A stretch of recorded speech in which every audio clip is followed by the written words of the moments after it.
Bonjour Monsieur Bernard Decret. Alors, bonjour. vous avez relancé depuis plusieurs années les recherches concernant la disparition de Charles Ingesser et François Coly au moment de leur traversée Paris-New York, qui était la première traversée aérienne, et leur disparition donc en mai 1927.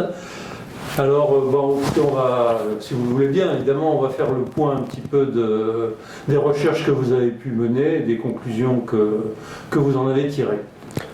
Bien, et puis peut-être pour commencer, enfin, si vous le permettez, on va s'intéresser un petit peu à vous, d'ailleurs, et vous demander par quelle entremise, justement, vous vous êtes lancé dans cette aventure. D'accord. Et qu'est-ce qui vous a amené vers l'aviation? Écoutez, d'abord, je me présente, Bernard Decret, je suis nantais d'origine. J'insiste sur le mot nantais, c'est la patrie de Jules Verne en même temps. C'est quand même un sacré explorateur, il aimait la mer et l'air, et on a dû hériter aussi de ça dans notre région de Nantes. Mon frère aîné, je suis une famille nombreuse, mon frère aîné était président de l'aéroclub à Nantes, ça s'appelait Château-Bougon, et il volait sur, je me souviens, son stamp Foxtrot Bravo Papa India. Donc nous, en tant que gamins, on était dans le fond du hangar à faire des maquettes d'avions qu'on finissait jamais. Et puis on a eu le virus de l'avion comme on a le virus du bateau, mais il y a beaucoup de points communs, on dit aéronautique, il ne faut pas oublier. Donc, je suis une famille nombreuse, j'étais en pension à Redon, chez les Eudis, puis ensuite je suis venu à Paris, et je me suis marié, mon métier était je travaillais au Bon Marché à Paris, qui est une autre aventure, et puis ensuite dans la grande distribution, et puis un jour, un éditeur qui s'appelle Jean-Claude Lattès, que tout le monde connaît, m'a proposé de reprendre les éditions, de diriger les éditions maritimes et coloniales à l'époque. Éditions maritimes et outre-mer ensuite. Et vu l'endroit et le voyage, ça me poursuivait un petit peu tout le temps. Et j'ai accepté de prendre la direction des éditions maritimes et d'outre-mer, qui était magique, car on rencontrait des explorateurs, des navigateurs, et aussi des aviateurs, rue Jacob, puis le cadre est magnifique. Et puis à partir de là, j'ai monté, comme je suis passionné de bateau, le Tour de France à la voile. Tour de France à la voile, c'est une course qui existe toujours. On a dû faire naviguer 30 000 garçons et filles. On part de Dunkerque et on arrive à Menton. Alors on me dirait pour le canal du Midi, la première année on a fait le canal du Midi. Et ensuite on prend les bateaux vers Bordeaux, puis on les remet en Méditerranée. Mais ça c'est mon côté boy scout.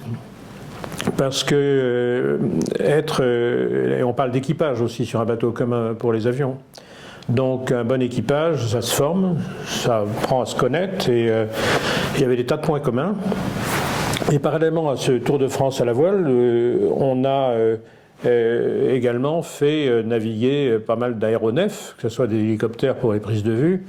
Et j'ai pendant 5 ans, grâce à un grand de l'aviation qui s'appelle Alexandre Couvler, loué un avion amphibie qui s'appelait le Lake Buccaneer, qu'on a eu pendant 4-5 ans pour intéresser les Français, les états-majors de la marine, à l'avenir de l'hydraviation, pour lequel je crois énormément, et que je trouve que la France est bien calme, à part les ULM qui font leur petit boulot.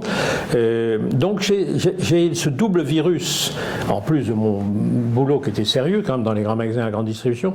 J'ai opté carrément en me disant le Tour de France à la voile est devenu une véritable entreprise, puis ensuite, depuis 8 ans maintenant, ou 9 ans, je suis tombé sur cette recherche de l'oiseau blanc, de Ingesser et Coly. Alors ça m'est venu par un de mes enfants, j'ai 4 enfants, et ma dernière, Angèle, m'offre en 2006, je me souviens très bien, Noël 2006, un livre de Clive Cussler, chercheur d'épaves.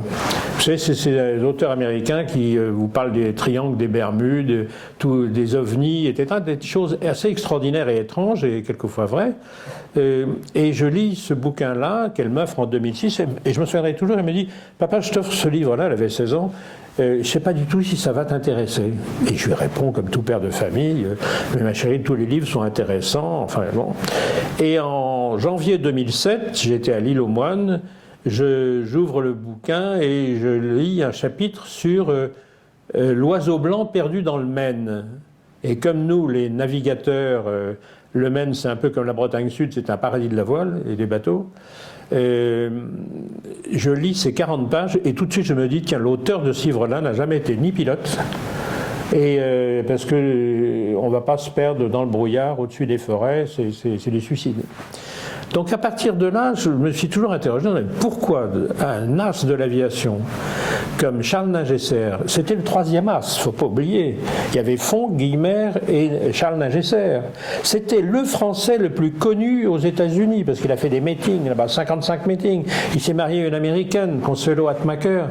Il a tourné un film à Hollywood. C'était le Français dans les années 20 le plus connu, bien sûr aux États-Unis et aussi à Paris. Donc je me suis intéressé à lui, et puis aussi pour une autre raison, c'est que quand j'ai créé le Tour de France à la voile, j'avais été voir les trois présidents des institutions qui s'occupaient de la plaisance. C'était le président du Yacht Club de France, le président de la Fédération française de voile, et le président du Conseil supérieur de la navigation de plaisance. Et qui était le président du Conseil supérieur de la navigation de plaisance? C'était Roland Ningesser. Roland Ningesser, ancien ministre, député maire de Nogent, le petit vin blanc, etc. Et je le connaissais par le milieu du bateau. Et le connaissant bien, en 2007, je vais le revoir. Je lui ai dit, monsieur le ministre, vous pouvez me recevoir, car je voudrais enquêter sur votre oncle, Charles Ningesser. Alors, il me reçoit, absolument un homme charmant, et il me fait dire mais oui, j'ai beaucoup recherché mon oncle, du reste, dites-le bien à la presse que j'ai bien cherché mon oncle. Je me suis aperçu effectivement qu'il s'en est beaucoup servi. Tous ces discours commençaient mon oncle, l'aviateur, etc. Et puis ensuite, je me suis aperçu qu'il y a peut-être eu une confusion des subventions qu'il recevait avec sa fonction politique et puis sa fonction de recherche. Mais bon, c'est passé dans l'histoire. Et puis à un moment, il me dit, Bernard, il faut que je vous nomme secrétaire général de mon association sur Charles Ningesser. J'ai dit, écoutez, monsieur le ministre, je crois que votre option à vous de recherche était plus vers la Round Lake, dans le Maine. Et je ne partage pas tout à fait, mais je respecte tout à fait ce que vous avez fait, mais moi je chercherais beaucoup plus vers Saint-Pierre-et-Miquelon et Terre-Neuve. Ah, ben écoutez, pourquoi pas, tenez-moi au courant. Et donc j'ai créé une association en 2008, la recherche de l'oiseau blanc, car je ne voulais pas mêler les deux recherches. Et puis, tout de suite, j'ai vu un rapport qui avait été fait par un homme charmant qui existe toujours, Clément Pascal Meunier, de la DGAC, un homme vraiment de grande qualité qui a fait le seul rapport officiel que Roland Ningesser avait demandé au gouvernement. Roland Ningesser avait demandé à la DGAC, Direction Générale de l'Aviation Civile, de faire un rapport, un point sur vraiment qu'est-ce qui s'est passé pour Charles Ningesser, car c'était resté vraiment dans le vague et dans le brouillard total. Un point tel, c'est qu'à l'Aéroclub de France, il y a 6 ans, je voyais notre ami Michel Polaco, qui est un homme absolument charmant et un reporter de grande qualité, qui me dit, Bernard, j'ai vu que tu te lançais dans la recherche de l'oiseau blanc, mais tout le monde sait qu'ils sont tombés en Manche. Je me suis dit, zut, voilà un grand spécialiste de l'aviation, que j'aime beaucoup, Michel Polaco, qui me dit qu'ils sont tombés en Manche. Et là, tout de suite, je me suis dit, mais est-ce qu'il ne serait pas tombé lui aussi dans le piège de la désinformation qu'il y a eu à l'époque par nos gouvernements ? Et effectivement, c'était la bonne piste. Donc depuis, chacun a fait son chemin. On a fait un C dans l'air avec Michel, avec Catherine Monory. Je pense que là aussi, chacun a mis un peu d'eau dans son vin et qu'on s'aperçoit que l'enquête que je mène, j'ai eu beaucoup de chance. Hein. Mais il faut avoir de la chance et de la passion surtout. Hein. Quand vous êtes passionné, la foi renverse les montagnes. Hein. Et donc, j'ai pu voir le rapport Meunier d'abord de la DGAC. Je me suis procuré. J'ai trouvé d'abord en anglais, puis ensuite j'ai demandé à la DGAC, ils m'ont fait une reproduction en français. Ça date de 1958 à peu près, et ce rapport est excellent. D'abord, bon, Clément Pascal Meunier est un fonctionnaire de la DGAC, donc il ne se mouille pas trop, mais il dit, la dernière fois qu'on l'a vu, c'est à Étretat. Jusque-là, personne ne se trompait, à Étretat. Et ensuite, il émet des suppositions, mais il les émet d'une façon tellement logique et bien que j'ai suivi toutes ces suppositions. En disant, ça me paraît une piste possible, faudrait ça c'est peut-être pas possible. Et j'ai suivi comme vous savez, comme les enfants quand ils mettent des petits cailloux pour suivre comme un jeu de piste. Et j'ai fait vraiment ça depuis le 2008. Là, à l'époque, j'avais un de mes amis qui était à l'époque commandant de la marine, Olivier Lajousse, qui était conseiller militaire d'Yves Gégaud à l'Outre-mer. Et Olivier Lajousse, qui est un homme que j'aime beaucoup, s'est dit l'outre-mer, il faut absolument qu'il y ait un conseiller qui parle de la mer. Donc là, l'outre-mer, c'était normal. Et puis il aimait bien Saint-Pierre-et-Miquelon, et je lui dis, écoute Olivier, je pense que d'après le rapport Meunier, il y a une enquête sur un pêcheur de morue qui était un homme solitaire et qui est sorti en 1927, le 9 mai 1927, avec son Doris et son chien à bord, et qui a entendu le bruit d'un avion et qui s'est percuté l'eau dans le brouillard. Et il ne l'a pas dit tout de suite, parce que c'était au moment de la prohibition. Donc il y avait tellement de bateaux équipés de moteurs d'avion pour les trafiquants d'alcool. C'était extraordinaire, cette histoire de la prohibition. Qu'il n'a rien trop dit, sauf que ensuite il l'a dit à M. Joseph Levenen, qui était le maire, mais il l'a dit 3 semaines ou 4 semaines après qu'il avait entendu le bruit. Puis ensuite il l'a redit 15 ans après avec les mêmes mots et la même conviction, qu'il a entendu le bruit d'un avion dans le brouillard. Et depuis, j'ai pu rechercher quelqu'un qui le connaissait à l'époque, qui a 95 ans, qui s'appelle Eugène Morel, que j'ai vu et qui vit encore, j'espère, et qui me disait, mais écoutez, j'étais matelot et je voyais Pierre-Marie le Chevalier qui pleurait presque en disant, mais dire qu'on aurait pu sauver ces pauvres pilotes, parce qu'on les a entendus appeler au secours dans le brouillard. Mais l'eau est à 3 degrés. Le brouillard, là-bas, c'est très épais, et puis ça disparaît au bout de quelques heures, mais l'avion a dû disparaître sous l'eau. On sait qu'il y avait au moins 11 à 12 témoins sur les côtes de Terre-Neuve, les côtes est de Terre-Neuve, qui ont vu l'avion, ou entendu l'avion. Et ils l'ont déposé sous serment à Saint-John, qui est la capitale de Terre-Neuve. Terre-Neuve, c'est très grand, hein, c'est 500 km sur 500 km. Donc il est même certain qu'ils ont réussi la traversée, ils ont réussi à survivre dans cette tempête, cette dépression qu'il y avait sur la côte est de Terre-Neuve. Ça, on en est persuadé. Ils sont arrivés à Harbour Grace, qui est en dessous de Gander. Harbour Grace, qui est un port au sud-est à l'est de Terre-Neuve, qui est très encaissé, c'est très sauvage, Terre-Neuve. Et là, ils ont survolé et ils sont allés plus au sud, jusqu'au phare sud de Terre-Neuve, qui s'appelle Cap-Ress. Cap-Ress, et ensuite, on les a vus, ils sont allés un peu plus loin, et ils sont remontés par Sainte-Mary's-Bay, ils sont remontés vers la presqu'île de Burin. Mais là, on sait, quand ils sont arrivés à Harbour Grace, il était 8 à 9 heures du matin. Et avec le décalage horaire, vous pouvez calculer, ça fait 31 heures de vol. Et 31 heures de vol, ensuite ils vont descendre jusqu'au sud de Terre-Neuve, ils vont mettre 1h30, ensuite encore 1h30 pour aller à la presqu'île de Burin. Ils sont à 35 heures de vol. Quand ils se sont dit, on voit Saint-Pierre-et-Miquelon, on va se poser devant le port de Saint-Pierre-et-Miquelon. Ce qui était prévu dans la feuille de route de Colly en cas de mauvais temps, etc.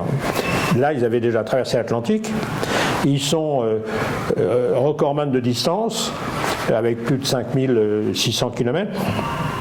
Et ils ont voulu se poser là. Mais, quand on dit prohibition, c'est un coin mal famé.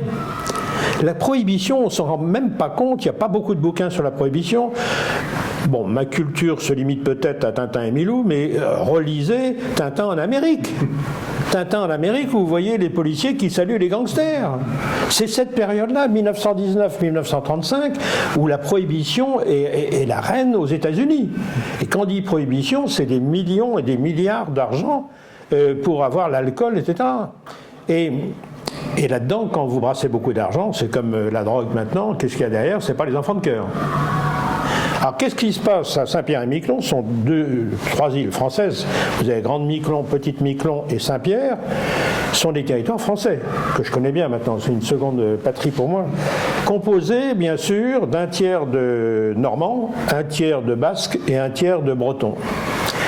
Et ces braves gens qui étaient des pêcheurs de morue, qui ont eu des belles années, enfin au moins ceux qui s'occupaient qui dirigeaient ça, avec la morue, eh bien là on vont faire fortune, au moins ceux qui dirigent ça bien sûr, vont faire fortune avec l'alcool, les bons vins français, les alcools, etc. À un point tel que je me suis rendu compte, mais je vous situe ça parce que c'est important dans notre enquête, la prohibition, les îles françaises qui sont là, qui sont de véritables territoires français, qui sont gouvernés, à l'époque c'est un gouverneur, maintenant c'est un préfet, c'était M. Bench, et je me souviens, je suis tombé sur une lettre de notre ambassadeur à Washington à l'époque, qui était Paul Claudel. Et Paul Claudel envoie une lettre, dont j'ai le double, au gouverneur de Saint-Pierre-et-Miquelon, M. Bench. Monsieur le gouverneur, j'ai appris par mes services que, parce que le gouvernement américain me demande de m'occuper de ça, vous avez reçu 4 millions de bouteilles de champagne en 1926, 5 millions de bouteilles de Bordeaux, 3 millions de bouteilles de cognac, 3 millions... alors que mes services me disent que vous n'êtes que 6 000 habitants. Pouvez-vous me donner l'explication? J'ai la réponse de M. Bench, qui envoie à Paul Claudel à Washington sa réponse. Excellence, monsieur l'ambassadeur, vos chiffres sont parfaitement exacts. On a reçu exactement ce que vous disiez au point de bouteille. Mais ce que vous ne savez pas, c'est que ma population est composée d'un tiers de Bretons, un tiers de Normands, un tiers de Basques. C'est l'air de dire, monsieur l'ambassadeur, allez voir ailleurs, ce sont nos affaires. Effectivement, il recevait énormément de bateaux, et c'était plus la pêche à Maui qui faisait la fortune de Saint-Pierre-et-Miquelon, c'était le trafic de vin et alcool d'excellente qualité, car il ne faut pas oublier que avec la prohibition, les Américains ont fabriqué de mauvais alcools, très mauvais alcools, qui ont eu des conséquences dramatiques sur des centaines de milliers de morts qui buvaient des saloperies, etc. Alors que la bonne bourgeoisie et les gens du Canada et des États-Unis voulaient se servir de bons vins français, ils avaient raison. Du reste, à l'époque, l'ambassadeur des États-Unis à Paris, Myron Eric, à sa statue à Épernay, dans le Champagne, pour sans doute le remercier de l'activité formidable des États-Unis à l'époque de la Prohibition, qui, forcément, comme c'était interdit, ça doublait les commandes. Voilà. Donc on est en pleine Prohibition, et ça veut dire que les gardes-côtes, ou les Coast Guard américains, tournent autour de Saint-Pierre-et-Miquelon pour essayer de saisir, bon, il y a eu des arrangements aussi avec eux, hein, c'est comme partout, mais pour faire que les bateaux n'aillent pas trop rapidement au Canada ou aux États-Unis, mais ils y allaient très rapidement, parce qu'il y avait des bateaux qui allaient très vite, plus vite que les Coast Guard, mais pour essayer de... Bon. Donc il y avait une mini-guerre.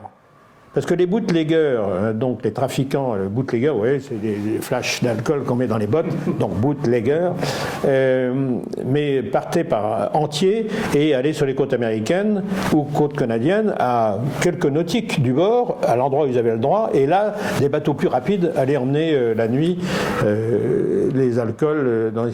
Donc, Nagesser et Colli, au bout de 32 heures, 33 heures, vont arriver et se disent on n'a pas assez d'essence. Tenez, c'est avec quelle autonomie en pratique mais c'est très simple. Ils sont partis avec 3800 litres. 3800 litres, ils ont un 450 chevaux qui devait consommer 100 litres à l'heure à régime à 70%. C'est-à-dire que l'avion consommait, on va mettre 100 litres à l'heure. 35 heures, c'est 3500 litres. Ils ont emmené 3800 litres. Donc, même avec les vents qui étaient un peu contraires, puisqu'on est dans le sens. Oui, non, ils avaient calculé à peu près ça. Ils ont eu des vents arrière pendant les 1500 ou 2000 premiers kilomètres. Et ensuite, ils savaient qu'il y avait une perturbation. Mais la météo de l'époque, vous savez, c'est surtout des messages transmis par les bateaux en disant il fait beau, il fait pas beau, c'était pas très précis. Et c'était le général Delcambre, qui était patron de la météo, qui convoque Nagesser et Colli à la météo à Paris, en disant écoutez, on a exceptionnellement des vents d'est pendant 48 heures ou 3 jours. Donc Nagesser et Colli se dit on va partir avec ces vents d'est qui sont exceptionnels, parce que tout le monde sait que c'est le vent d'ouest dominant. Donc ils profitent de ces vents d'est pour partir le 8 mai 1927 à 5h20 du matin. Donc là, la première partie de la traversée s'est faite correctement. C'était très lourd au démarrage. À vrai dire, le grand risque de tous ces avions, qu'ils soient du côté américain ou que ce soit du côté français, c'était le décollage. On partait avec une citerne volante. Il partait avec 4000 litres d'essence. Il devait partir avec 4200 litres. Il a mis 3800 litres parce qu'il s'est dit on a de la chance, les vents vont nous pousser. Donc, bon. Mais il y a eu au moins une quinzaine de morts surtout parce qu'ils partaient tous pratiquement des États-Unis, profitant des vents favorables. Donc même Fonck, qui était un as de l'aviation, le premier as, a essayé de partir et a eu un accident très grave parce qu'il a perdu 2 de ses coéquipiers à bord de son avion au démarrage. Parce que forcément, c'était au décollage où, vous savez bien, l'avion essayait de démarrer. Nagesser a mis 48 secondes à décoller, ce qui est le temps que mettent les plus gros anciens Boeing à l'époque. 48 secondes, c'est beaucoup.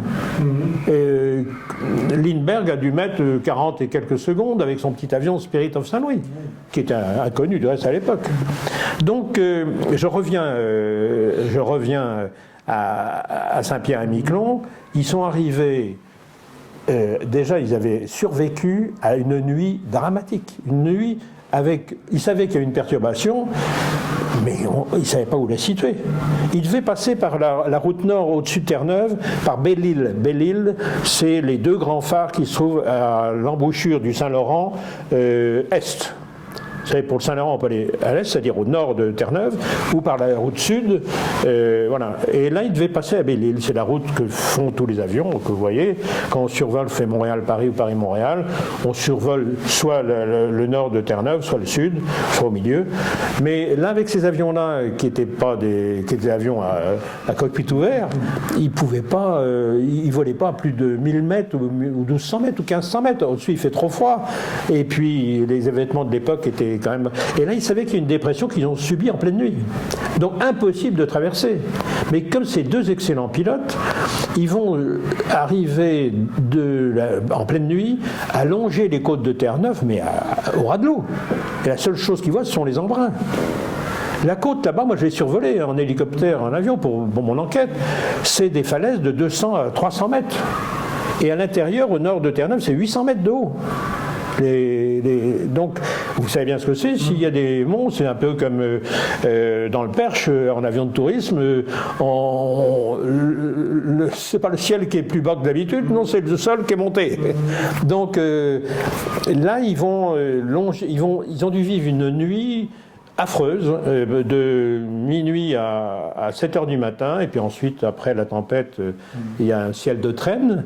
Donc ils arrivent le long de côte de Terre-Neuve, ils vont descendre, ils ne reconnaissent même pas Bourg-Grèce, où on les a vus, et puis ils sont descendus, ils savent qu'au sud c'est Terre-Neuve, puis ensuite il faut qu'ils remontent pour Saint-Pierre-et-Miquelon. Donc, alors, on suppose que à la pointe sud de Terre-Neuve, on sait par les livres de bord, que c'est ma grosse enquête. J'ai beaucoup trouvé, et pratiquement 98% de mes sources, c'est dans les archives américaines, à la National Archive Records Administration, la NARA, ça se trouve à Washington, là où se trouve l'original de la Constitution américaine. Donc, pour rentrer là, il faut ne montrer pas de blanche, et j'aurais dit, parce qu'il faut être quand même diplomate, j'aurais dit que je voulais remercier les Américains de tous les efforts qu'ils ont fait pour sauver 2 pilotes français, ce qui est vrai.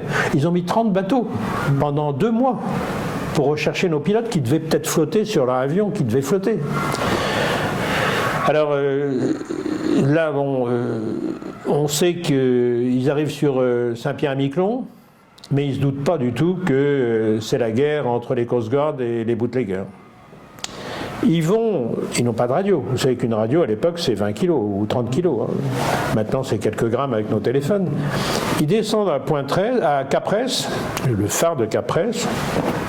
Ils descendent un peu plus bas, pensant que ça devait descendre un peu plus bas, puis ils se rendent compte qu'ils sont descendus trop au sud. Et là, ils voient 2 bateaux. Une goélette danoise qui s'appelait l'Albert, ou l'Albert, je crois. Ils tournent autour, et puis ils voient un bateau gris un peu plus loin. Ils disent ça, c'est un bateau militaire, on va tourner autour, comme ça ils vont nous reconnaître, on va tourner à 200 mètres autour ou 300 mètres, enfin un beau cercle, comme ça ils vont pouvoir par radio dire qu'on a bien traversé l'Atlantique, que bientôt on va se poser, ils verront bien où. Et ils tournent autour de ce bateau gris, et là je dis bien, c'est une supposition mais qui est très étayée. Ce bateau-là, c'est un Patrol Ice Cutter. Patrol Ice Cutter, la patrouille des glaces. C'est un Coast Guard qui s'appelle le MODOC, M-O-D-O-C. C'est un bateau qui fait 70 mètres de long. Et vous savez, il y a eu le Titanic qui a sombré au bout de Terre-Neuve, un peu plus loin. Et il y a une patrouille internationale, mais bon, c'est les Américains qui sont là, qui n'ont plus de moyens, qui envoient ce bateau pour bien signaler aux autres compagnies les dérives des icebergs.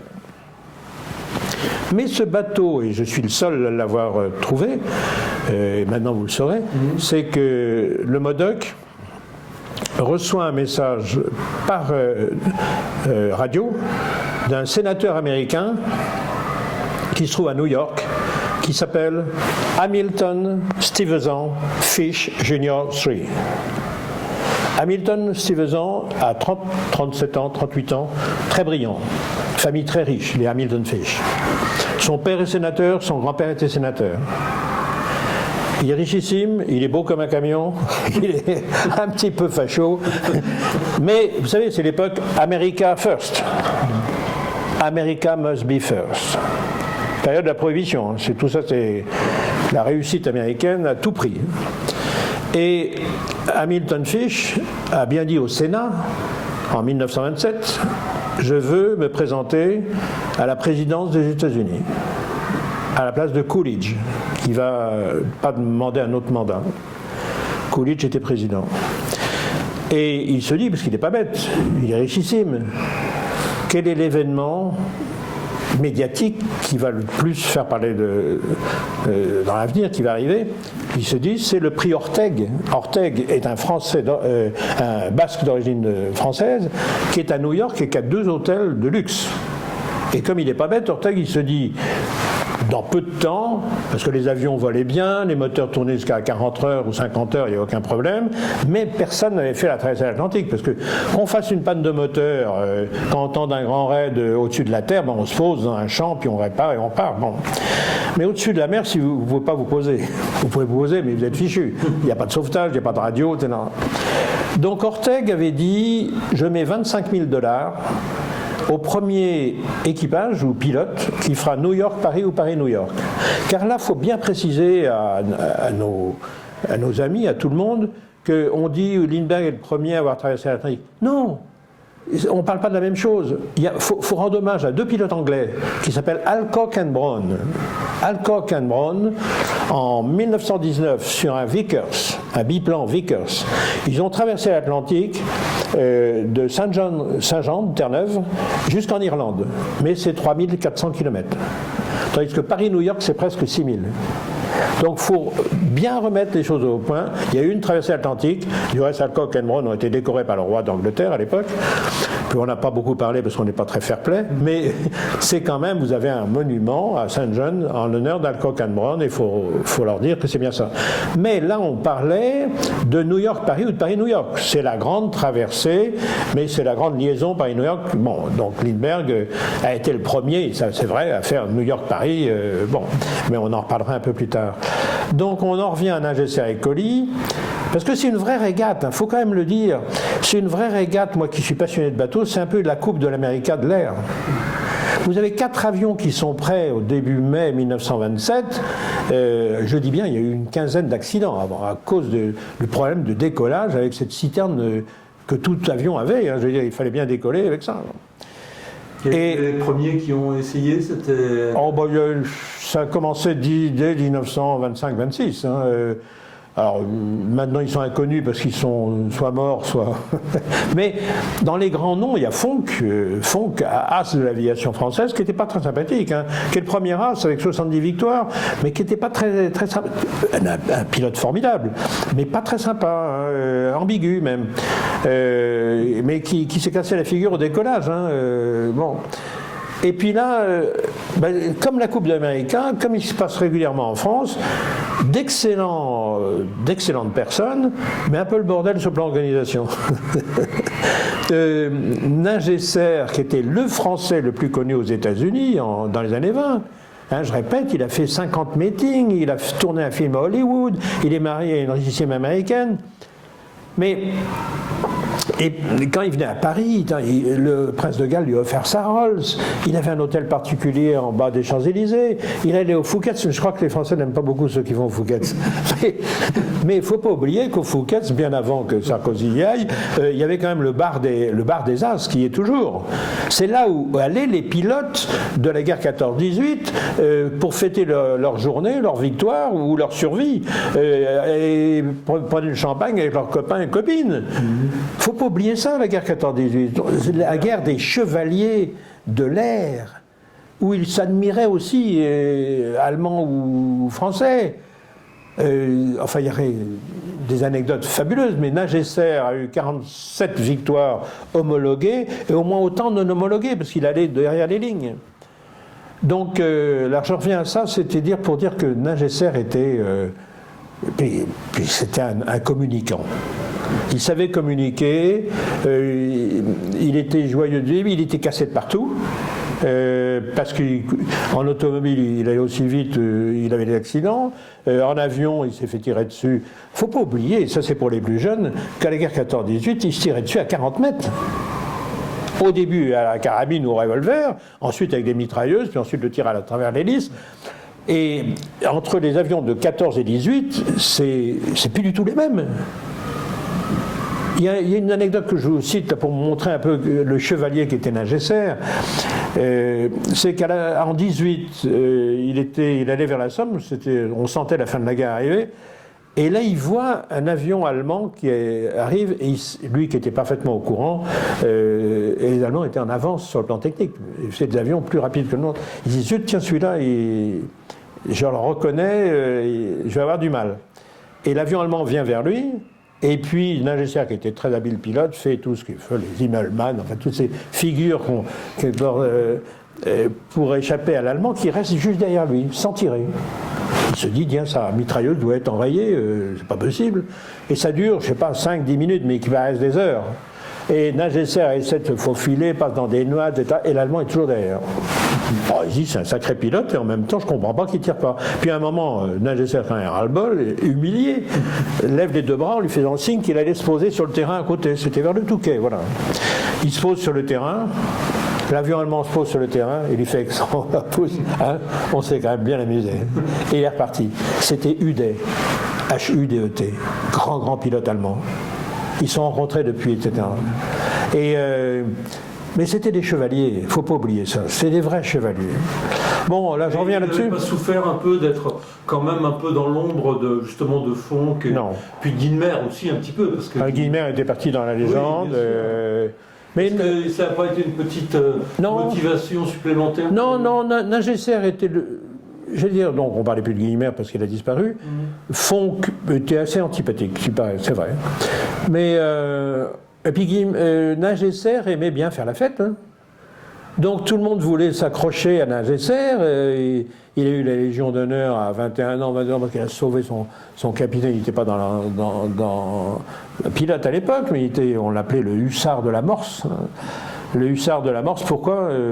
Parce qu'il avait sauvé son officier. C'est au début de la guerre 14-18, alors qu'il était hussard. Et la Morse, pourquoi? Parce qu'il avait réussi à arrêter cette voiture qui était une Morse. Une voiture française, hein, sur les lignes, et à l'intérieur, il avait zigouillé les pauvres Allemands qui étaient là-dedans, les officiers, avait pris les vareuses et s'était échappé, s'est fait tirer dessus par les Allemands et par les Français, et mais à l'intérieur, il y avait une sacoche avec les plans d'une bataille prochaine, donc il a été déjà pris comme un héros, déjà. Mais c'était un type fantastique, hein, il avait commencé en Amérique du Sud à faire... personne ne lui avait appris à piloter, mais le garagiste chez qui il était, alors qu'il était bien jeune, il avait 17-18 ans, avait un avion et lui était chargé de nettoyer le moteur. Et pendant que son patron était parti au restaurant, il a fait chauffer le moteur, puis ensuite il dit tiens, il marche bien, il est monté dedans, puis il a décollé. Et puis atterri en faisant des bons, mais enfin son garagiste l'a engueulé, mais on lui dit écoute, t'es quand même doué, je vais t'apprendre à piloter. Non, c'est un homme séduisant, c'est un homme chaleureux. Je pense que Bien sûr, il y avait d'autres personnes plus peut-être discrètes, mais lui, ce qui plaisait au tout Paris et aux États-Unis ensuite, c'est son côté ambassadeur. Tout ça, puis il était un peu canaille, parce que même les militaires n'arrivaient pas à le dompter. Hein. Il a fait, je me souviens, enfin comme si j'y étais, il revenait du front, là c'était au début, et puis il venait d'abattre son premier avion. Et là, il arrive sur le terrain et fait un looping devant ses camarades et se pose. Là, le général lui dit, écoutez, quand vous avez fini de vos acrobaties, il ferait mieux de les faire sur les lignes. Eh bien, mon général, il remonte dans son avion, il fait les mêmes acrobaties au-dessus des lignes qui n'étaient pas loin, et il revient, c'est fait, mon général. Enfin bon, il était insupportable.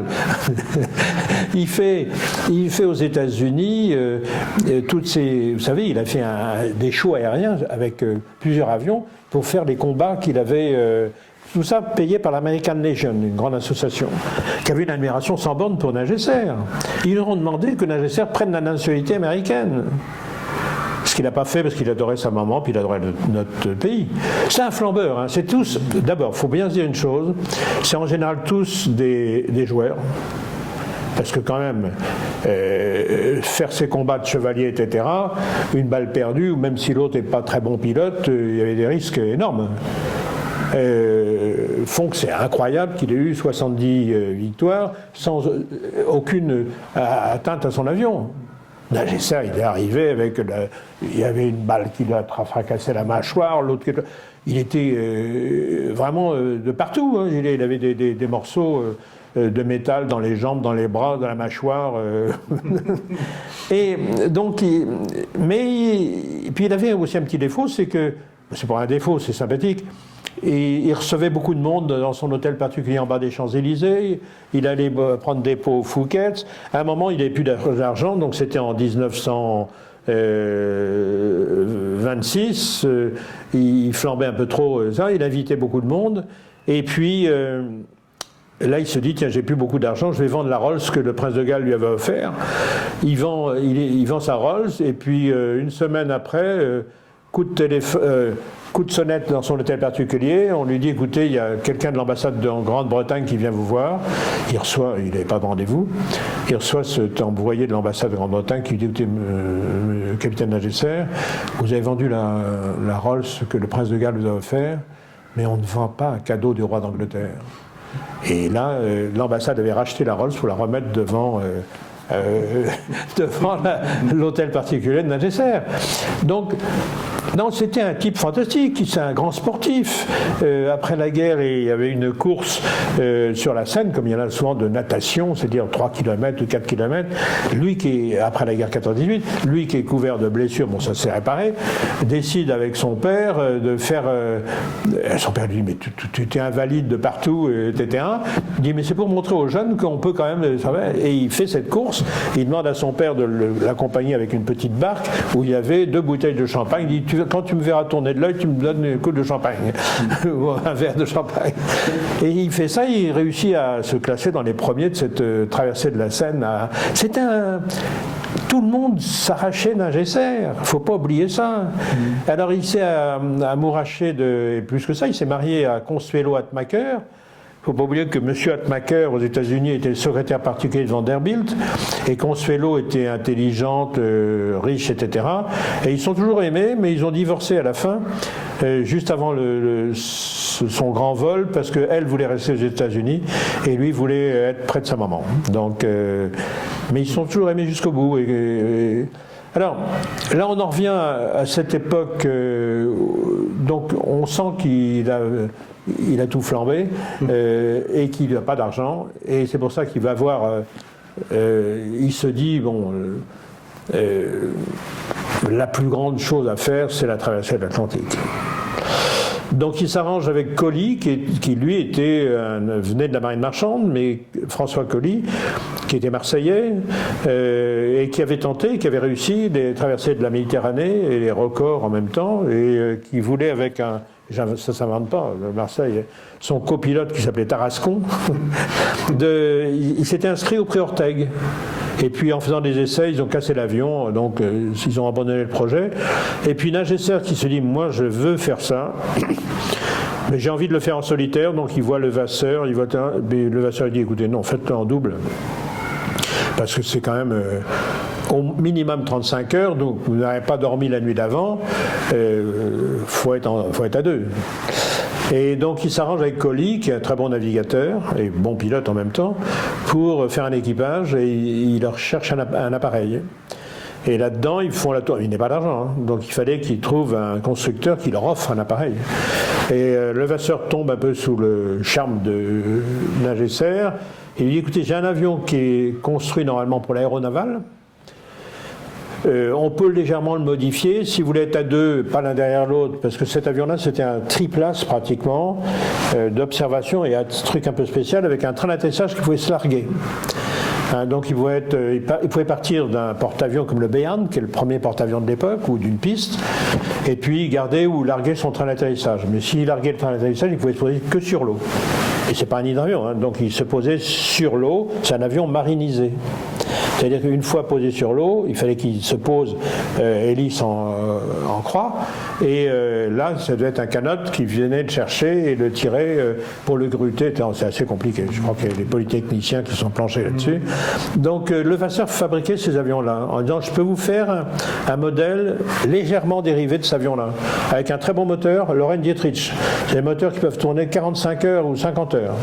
Il y a eu déjà des records. Du reste, la Postale, beaucoup d'avions partaient avec ces moteurs Loren Dietrich. Il ne faut oublier que Loren Dietrich, et moi je suis assez passionné aussi par ce sport, l'automobile, venait de gagner les 24 heures du Mans en 25 et 26. Alors c'est pas le même moteur, mais tous ces fabricants étaient aussi dans l'automobile. Hispano-Suiza, Rolls-Royce, Renault. Et là, Loren Dietrich a fait ce moteur d'avion qui a été reproduit à 5000 exemplaires. Donc excellent. C'est un moteur qui peut tourner au moins 50 heures. Donc toujours est-il qu'il décide, mais il n'y avait plus d'argent. Hein. Il vend même pas l'hôtel particulier parce que c'était en location. Mais il avait vendu sa Rolls, etc. Et puis il n'est plus dessous. Et Loren Dietrich lui dit écoutez, je veux bien vous préparer un avion. Ça va être cet avion-là, mais au lieu d'avoir pilote, navigateur et mitrailleur, on va vous mettre tous les deux l'un à côté de l'autre, puis le reste on mettra des réservoirs. Donc ils réussissent à faire ce plan d'avion qui existait, légèrement plus large parce qu'il fallait mettre. Il s'est mis l'un à côté de l'autre, Nagesser et Colli. Colli un peu plus bas avec sa table à cartes, mais ils pouvaient se parler. Autrefois, vous savez, ils se faisaient des petits mots, des petits billets où en sommes-nous, etc. Ils se le passaient. Bon. Donc là, ils étaient l'un à côté de l'autre. Et puis, c'était un peu la course. Même nos gouvernements, à l'époque, disent qu'il faut vite se presser parce que les Américains se préparent, etc. Ils ont 4 avions. Mais les Américains sont, début mai, bloqués par du brouillard, de la neige fondue, qui reste bien bloquée à partir de New York. Donc impossible. Mais là, il y a 4 à 5 avions qui sont prêts. Même nom que la Coupe América, comme je vous disais, Columbia, American Legion, puis un type ridicule que la presse appelle Lundberg, sur un petit avion qui faut lui interdire de voler, il est tout seul, il est tout petit, c'est Spirit of Saint-Louis. Mais bon, et puis de l'autre côté, tout le monde connaissait Nagesser et tout le monde savait le sérieux de Nagesser et de Colli. Donc il y a une régate qui va se faire et quand le général Delcamp dit mais vous allez avoir pendant 48 heures des vents favorables, il faut y aller. Il y en avait d'autres en France qui... Bon, il y a eu plusieurs essais. Colli avait voulu se préparer mais il s'est cassé la figure en entraînement. Il y en a eu plusieurs, oui, mais ça n'a jamais abouti. Donc je suis désolé pour eux, mais on n'en parle pas. Mais il y a eu au moins 4 ou 5 essais, comme il y a eu certainement une vingtaine d'essais si on prend toute nationalité. Toujours est-il, c'est que comment ça s'est passé? Donc on est le 8 mai 1927, et déjà la météo disait à partir du 5 mai, là vous allez avoir 2 ou 3 jours favorables au point du vent. Et là, Nagesser et Colli disent on va y aller. Et ils se préparent. Le tout Paris, et quand même tout le monde était un peu au courant de la préparation de ça. Et si vous voyez les photos de l'époque, ils sont là à partir de minuit. Ils sortent de chez Lippe, du Fouquet's, de tous les. Ils sont en tenue de soirée. Et les gens, vous savez ce que c'est? On va aller au Bourget. il paraît que Nagesser va décoller au début de la nuit. Il décollera qu'à 5h20. Mais il faut les voir, ils sont en robe du soir, en jaquette, et il y a 150 à 200 personnes qui sont au démarrage.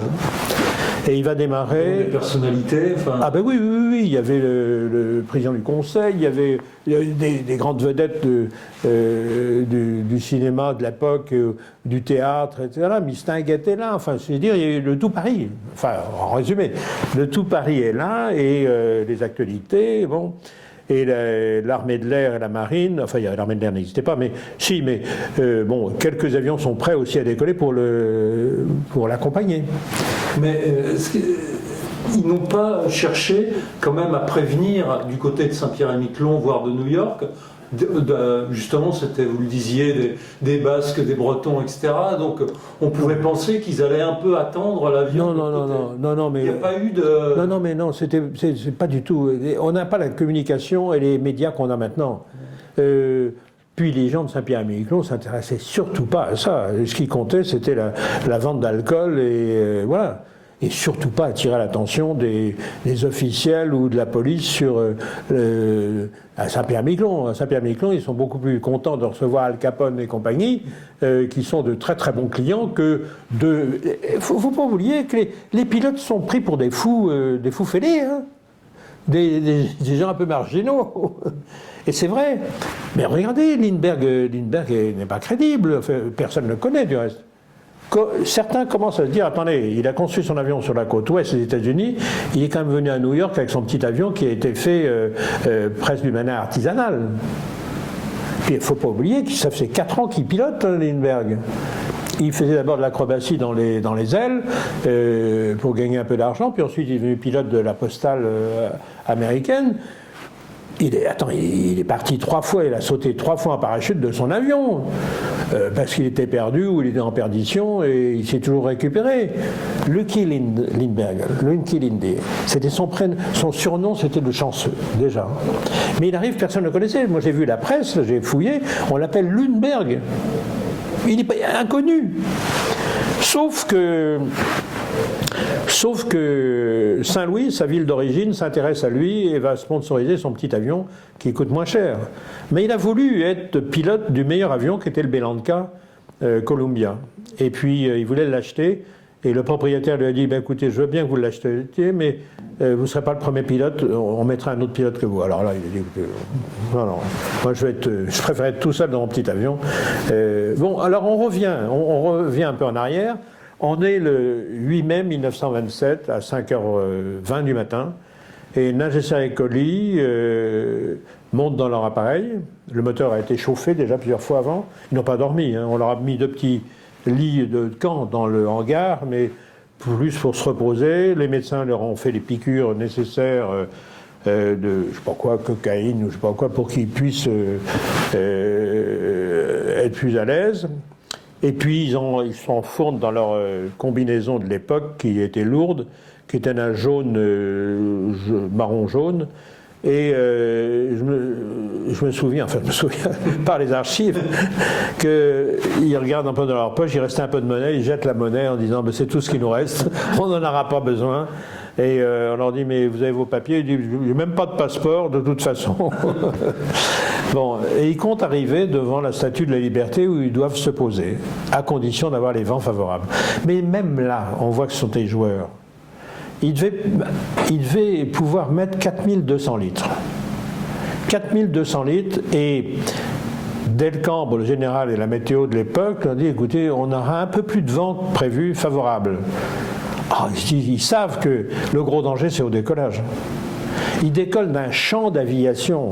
Alors, qui dit champ, même s'il est bien préparé, il peut y avoir des lapins qui ont fait des terriers, etc. Et les roues sont comme des roues de voiture, pratiquement, sur un train d'atterrissage qui est tenu par des sandeaux et des câbles qui va être largué. Donc, quand vous avez 5 tonnes, hein, c'est à peu près ça, 3 tonnes 8, c'est à peu près de carburant, et le reste, 1 tonne 5, vous avez 5 tonnes sur 2 pneus. Pour décoller, c'est une bombe volante. Le gros danger pour tous ces appareils, c'était au décollage et le train d'atterrissage qui devait tenir. Et ils réussissent après je ne sais pas combien de bonds, et Nagesser disait si on passe la Moret, qui est le petit ruisseau qui est au bout du Bourget, on traversera l'Atlantique. On traversera l'Atlantique. Donc ils étaient sûrs de leur machine, sûrs de leur route, et ils font le décollage et ils décollent. Ils décollent, et là ils sont lourds, tout le monde voit, il y a 2 avions d'accompagnement ils sont très lourds, mais ils commencent déjà à crachiner un petit peu. Et ils vont aller, en suivant les méandres de la Seine, jusqu'à Étretat, où on les verra, où il y a ce fameux monument à la gloire de Nungesser et Colli. Un monument qui a été dynamité par Göring. Mais là, c'est une autre histoire. Pas du tout parce que c'était un amer, non. Parce qu'ils s'étaient tirés dessus, Nungesser et Göring, pendant la guerre 14-18, et Nungesser avait un peu ridiculisé Göring. Ah bon. Donc, ils partent à 5h20, 5h25. Ça n'a pas été trop pénalisant quand même ce long décollage. Là, il n'a pas tiré pour. Non, il l'a fait comme un excellent pilote, sachant qu'il fallait vraiment vraiment sentir l'avion pour réussir à décoller. Pour économiser le carburant, c'était pas un bon départ, quoi. Non, mais il fallait qu'il décolle. Hein. Et là, ils étaient sans doute moteur à fond pour essayer de décoller ces 5 tonnes, qui n'étaient pas évident. Hein. Ils décollent, il y a de la petite bruine, ils suivent les méandres de la Seine, ils passent à Étretat. Ils ne sont pas hauts, hein. Ils sont à 200 mètres. En plus, les avions qui les accompagnent disent qu'ils sont à 150 km/h. Alors que l'avion était programmé. Ils n'avaient jamais fait d'essai avant de décollage parce que c'est trop dangereux. En disant, si on doit se casser la figure, bon, il faut mieux qu'on décolle tout de suite. Bon. Et là, ensuite, ça c'est le rapport Meunier, puis ensuite les gens, la Marine nationale avait des hydravions à Cherbourg, en disant, ben, vous nous prévenez par téléphone, et puis on va tâcher de les accompagner à partir de Cherbourg sur la Manche. Puis les avions de la Marine nationale avaient aussi un peu de brume, etc. Ils ne les ont jamais retrouvés. Bon. Mais par contre, il y a un sous-marin anglais qui se trouvait au mouillage, mais en surface bien sûr, à côté de Cowes, l'île de Wight. Et l'officier de garde a vu l'avion et a signalé, on est survolé par un avion blanc, cocarde bleu, blanc, rouge, central d'atterrissage qui part dans le 320, dans le nord-ouest. Ça a été dit, écrit, c'est un dimanche. Ensuite, on va le voir 1 ou 2 fois en Angleterre, et ensuite survoler l'Irlande, et par des gens très sérieux. Hein. Il y a un politique avec sa petite fille qui est là, et lui qui était au courant de site, il dit, c'est sans doute l'avion de Nungesser. Et puis il fait assez beau temps. La première partie du vol a dû se faire par beau temps, vent arrière, tout allait bien. Et là, ils vont arriver au début de la nuit, et ils voient le temps, les nuages à l'horizon, mais le soleil venait de se coucher. Ils survolent un bateau qui est un bateau français, je crois que c'est le Ville de Paris ou un truc comme ça, qui va vers l'Amérique. Et le steward les a vus passer et a prévenu les gens en disant c'est Nungesser qui vient de passer. Puis ils sont passés à 150 ou 160 à l'heure. Un peu plus de 170, parce que là, ils avaient 20 km/h de vent avec eux. Mais ils vont se heurter à cette dépression, cette barrière qui va les empêcher, ils ne pouvaient pas passer au-dessus, c'est sûr. Pas nord, et déjà, il y a la route qui était prévue, qu'on a la double de la carte, que Colli avait prévue, en disant si par très mauvais temps, ou si on a des difficultés, au lieu de passer, il y avait 3 routes possibles, et ils avaient mis, du reste, une route possible en passant vers Saint-Pierre-et-Miquelon. Donc on sait, d'après les archives, qu'ils sont arrivés vers 8h du matin sur les côtes de Terre-Neuve, ensuite ils ont descendu, et ensuite ils ont rejoint, au bout de 33 heures, 34 heures, et ils ont décidé de se poser devant Saint-Pierre-et-Miquelon, île française. Ils n'auraient pas pu percuter les fameuses... Non. Les fameuses falaises auxquelles non, de nuit, partant de brouillard. Non, ils voyaient. Oui, mais ils se guidaient à la surface de l'eau et au brisant, et ils avaient. Non, c'était d'excellents pilotes. Donc, et Colli avait quand même la visie un peu, ou oui. Vous disiez qu'il était un peu en contrebas. Oui, mais il avait sa tape à crâne, il voyait. Alors, bien sûr, vous savez que Colli était borgne, il avait qu'un œil en plus. Donc, mais du reste, c'est important de le souligner parce que, je vous l'ai dit, notre enquête fait que on suppose qu'ils sont fait tirer dessus par le MODOC Alors, avec plus ou moins un ordre d'un concurrent, ou simplement l'ayant pris, moi j'ai fait une conférence à New York devant les Coast Guard, la Navy et les archivistes américains, j'aurais dit, écoutez, des bruits disent qu'ils sont peut-être fait tirer dessus, bien sûr par les bootleggers, mais peut-être par un Coast Guard, mais vous êtes tout excusés, parce qu'on ne se balade pas avec un insigne de pirate. L'insigne qu'avait Nungesser et Collie, c'était un cœur tout noir, avec une tête de mort, deux cierges, un cercueil, c'est un insigne de pirate. Alors pourquoi c'est un signe? C'est là aussi qu'il est joueur. Parce que vous vous souvenez, je vous ai dit que c'était le hussard de la Morse, de sa voiture. Ben, les Prussiens avaient sur leur casque une tête de mort et deux tibias. Lui, il est joueur. Bon, je garde la tête de mort et les deux tibias, je rajoute un cercueil et un cœur. Le côté joueur. Et voilà, c'est pour ça qu'on l'appelait... voilà. Mais du reste, il s'est fait tirer dessus, il faut le dire aussi, hein, en 14-18, par un Anglais. Un avion anglais. À un moment, vous savez, ils se croisent le long des lignes, et ils croisent un avion anglais. Nungesser commence, vous voulez dire, un petit bonjour, et l'autre lui tire dessus. Et là, Nungesser fait tilt en disant, mais ça, c'est un avion anglais, certes, mais ça doit être un pilote allemand qui a volé l'avion anglais qui me tire dessus. Et ça se comprend, parce que l'insigne noir et blanc, le pauvre pilote anglais a cru que c'était un insigne prussien, noir et blanc, la croix noire et blanche. Donc, lui, Nungesser, ce jour-là, en 14-18, a fait une pirouette et a été dire, je vais l'abattre cet avion. Il a abattu cet avion anglais qui s'est crashé. Et là, quand il a été reconnaître le corps, il a bien vu que c'était un Anglais. Ce qui n'a pas empêché les Anglais d'être témoins de ça en disant, mais c'est de la légitime défense. Et il a eu une décoration anglaise en plus. Donc, on en revient là. L'hypothèse, c'est qu'ils se sont fait tirer dessus par le Coast Guard Modoc, qui l'a pris pour un avion bootlegger. Ça, c'est l'hypothèse soft. L'autre hypothèse, en disant qu'il ne faut pas qu'il y ait de concurrent américain, must be first, peut-être. Mais ça, on ne le dit pas trop aux Américains. C'était quoi les avions bootleggers? Ah ben, il y avait... Non, mais... Micro.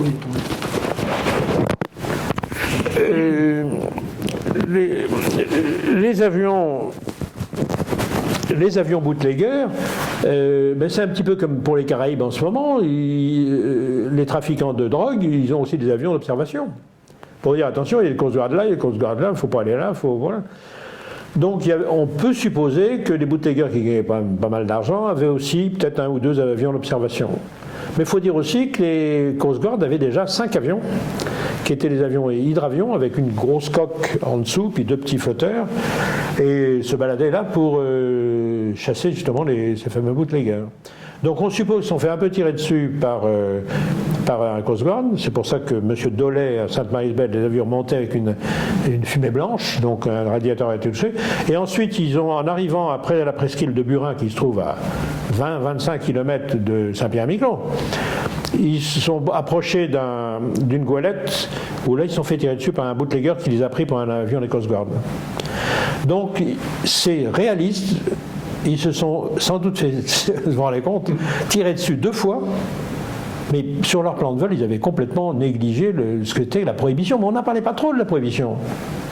Les Français se réjouissaient de la prohibition, parce qu'on vendait beaucoup de vin et d'alcool de qualité. Et à Saint-Pierre-et-Miquelon, on ne s'en vantait pas trop. Donc ils se sont fait tirer dessus. Imaginez un biplan. Moi, je fais de l'avion, moi j'ai eu mon frère qui avait un stand. Vous pouvez vous faire tirer dessus, l'avion il continue de voler. Ce que je dis bien, il faut faire attention, ils n'ont pas abattu, ils ont été tirés dessus. Alors, ensuite, on sait qu'il y a un radiateur qui a été touché, il peut y avoir peut-être des gouvernes qui ont été touchées, bon, peut-être un des pilotes. Et mon hypothèse, et je vous le dis en premier, c'est que sans doute, soit Nungesser, imaginez que Nungesser a été touché par une des balles perdues. Il est aux commandes. L'autre, Collie, est navigateur. Il s'écroule blessé ou pauvre mort sur ses commandes, ce qui expliquerait le fait que quand ils ont tenté de l'amérissage, ils aient fait un mauvais amérissage, car ils devaient couper le moteur. Et quand le chevalier, le pêcheur, a entendu l'avion dans le brouillard, le moteur tournait. Ce qui n'est pas normal, parce que d'excellents pilotes comme tous les deux savaient qu'il fallait couper. Alors, est-ce que la manette pour couper les gaz et mettre l'hélice en croix était à gauche, donc impossible pour Colli de l'atteindre. Il a quand même tenté l'amérissage, et puis il a fait un amérissage mauvais. C'est là où les ailes sont parties, c'est là où on sait que les ailes sont parties ensuite par le courant et récupérées, d'abord vues par un cargo qui s'appelait le Belpline, le 19 mai, 10 jours après. Un cargo a vu les morceaux d'ailes, et ensuite tout de suite les Coast Guard sont arrivés, et le CG 230, CG c'est petit Coast Guard, CG 230, le CG 290, le CG 200, je sais pas combien, c'est marqué dans les archives. Tied up the piece of wing, on remontait les morceaux d'ailes, avec M. Crowley on board. Crowley c'est un inspecteur de police. Donc on sait que les Coast Guard ont récupéré, et c'est District 1, c'est à Boston. Donc je suis allé voir les Coast Guard. Mais là aussi, ça a déménagé un peu comme chez nous. Je veux dire, les ministères changent de nom, mais je suis tenace. J'ai demandé, et on est en train d'enquêter pour savoir à quel endroit on aurait pu garder ces morceaux d'ailes. Alors ensuite, vous avez bien compris, je cherche là-bas en me disant devant Saint-Pierre, il ne doit plus rester que le moteur. Vous disiez 450 kg de moteur, 110 kg d'hélice, il y a 700 kg qui ont dû entraîner l'avion dans l'eau. Mais ce que je n'avais pas réfléchi à ça. Donc pendant 5 ans, j'ai loué sonar, magnétomètre, ingénieurs qui vont avec, et bateaux, et treuils, etc. Et on a fouillé, grâce au groupe Safran, qui m'a bien aidé, on a pu louer tout ce matériel et ces ingénieurs. On a ratissé, devant Saint-Pierre-et-Miquelon, mais la mer est grande, hein, par 100 mètres, tous les 100 mètres, sur 2 nautiques, on a ratissé complètement pour essayer de récupérer et voir si le bloc moteur n'était pas là. On n'a rien retrouvé, mais la mer est grande. Mais on a réfléchi, et en 2014, en regardant les plans de l'avion, et puis comme on est tous pilotes, etc., on s'est dit, de toute façon l'arrondi, même s'il a fait un mauvais amérissage, même si l'hélice a touché, donc a dû casser l'axe, bon, le moteur, ils sont posés quoi, à 60-70 à l'heure. C'est pas suffisant pour casser le moteur du fuselage. Bien sûr, les ailes sont parties. Ils sont partis en cheval de bois, c'est normal, il y a des haubans. Bon. Mais le moteur a dû rester fixé, et comme des imbéciles que je suis, ou comme je suis, le chef des imbéciles, c'est moi, le fuselage et le moteur, vous avez 700 kg, mais vous avez les 3 réservoirs vides qui font plus de 4000 litres. Et bien ça fait comme un bouchon de pêcheur à la ligne. Ils sont restés au fond, mais entre 2 eaux. Et ce fameux fuselage de l'oiseau blanc avec le moteur, au lieu de chercher le moteur là, le moteur il est parti avec le courant du Labrador. Et le courant du Labrador qui fait 2 nœuds longe les côtes de Nouvelle-Écosse, Halifax, et vous suivez le courant et vous passez vers Portland dans le Maine, et là, coïncidence, je savais qu'un pêcheur de homards, en 1958, qui s'appelle M. McVan, avait trouvé des morceaux d'avion et à Portland dans le Maine. Il les ramène sur le quai, et là, un Français d'origine yougoslave passe là en disant « Mais qu'est-ce que c'est que ces morceaux d'avion ?» Et le pêcheur dit « Je ne sais pas, j'ai trouvé ça dans mes casiers, vous savez, ma ligne de casier homard, je ramène ça. » Il le dit, mais n'y touchez pas, je préviens le consul de France de Boston, car je suis français, et il se pourrait que ce soit des morceaux de l'oiseau blanc. Et le consul de Boston vient, fait prendre ça dans des caisses, l'emmène à Washington, à l'ambassade, qui l'emmène aussi par un des premiers Boeing en 1958-59, le château de Chambord, ou je ne sais pas quoi, dans une caisse, une valise diplomatique, et ensuite on perd la caisse. Mais j'ai les photos des pièces. Et les photos des pièces qu'on a retrouvées, à l'époque, ce pêcheur, M. McVan, correspond parfaitement aux photos que j'avais de la construction de l'avion. Alors, mais c'est là où vous voyez hein, ces morceaux qui auraient dérivé, et dans la presse de l'époque, 1960, Paris Match, Le Figaro, vous avez les inspecteurs de la BEA, un peu comme si le bureau enquête accident actuel, à qui on a demandé de dire mais qu'est-ce que c'est que ces morceaux-là, pouvez-vous vérifier l'aluminium ? Et un polytechnicien qui est mort il y a 2 ans ou 3 ans, faisant partie de la commission, a dit officiellement « Non, non, c'est pas un aluminium que Levasseur employait ». Sauf que une de mes enquêtrices que j'ai mis, Nadia Gillet, qui est une femme excellente, que j'avais mis sur cette caisse, sur la recherche de la caisse, et puis il est là, avait rencontré cet homme qui est mort il y a 2 ans, cet ingénieur, et qui est allé le voir de ma part en disant « Monsieur l'ingénieur, c'est vous qui meniez l'enquête concernant les morceaux qui ont été recueillis devant Portland, à Cliff Island exactement, à Jewel Island. » Et donc, elle était le voir au sud de Paris. Et là, la femme de cet ingénieur préparait un petit café pour mon enquêtrice, etc. Et l'ingénieur dit « Oui, madame », s'adressant à mon enquêtrice, « Oui, madame, cet aluminium ne provenait pas de chez Levasseur, car on n'employait pas ce type d'aluminium. » Et sa femme dans la cuisine dit « Mon chéri, c'est ce qu'on t'a dit de dire !» Voilà. Pour ça que moi j'aime bien, et quelles que soient les enquêtes même actuelles dans les accidents d'avion, il y a l'enquête officielle qui peut être tordue parce qu'il y a des considérations diplomatiques, des considérations économiques. Moi je ne suis qu'un indépendant. Je ne supporte pas qu'un des héros de la France, un des grands héros, ait été mis sous la moquette pour des raisons, etc. Voilà, Charles Ningesser, on l'a oublié. Vous voyez les plaques de rue, les rues Charles ont péri en mer. Notre ami Michel Polaco me dit, alors tout le monde sait qu'ils sont tombés en Manche. Non, non, non, non, ça c'est de la désinformation. Et c'est ce qui dirige la plupart des services publics, etc., quand ils veulent transformer quelque chose. Je ne dis pas, quelquefois on est obligé de transformer. Le galet de Brest, c'est inadmissible qu'on ne dise pas c'est un sous-marin anglais qui l'a tiré. Et il y a pourtant marqué honneur et patrie sur les bateaux de guerre. Où est l'honneur ? Maintenant, avec Internet, on sait tout, ou beaucoup de choses. Donc on ne se fout pas de la gueule des gens. Là, je suis qu'un indépendant, je ne fais pas partie de la famille Ningesser ni de Colli, mais on manque tellement de héros dans notre pays qu'on se doit de les remettre à leur juste place. Et ensuite, on n'a fait que notre travail, c'est tout. Donc c'est pour ça que je me suis passionné pour cette enquête. Et cette caisse, alors, elle doit bien être quelque part encore, là. Ben oui, mais vous savez, les aléas. Vous vous souvenez qu'à Duny, au sud du Bourget, il y avait plusieurs hangars où se trouvent des collections d'avions. Et effectivement, il y a un hangar qui a brûlé. Vous connaissez l'origine de cet incendie ? Oui, il me semble que je le connaissais. Mais alors, il y avait, je vais vous expliquer. Parce que ma caisse était peut-être dans l'incendie, là.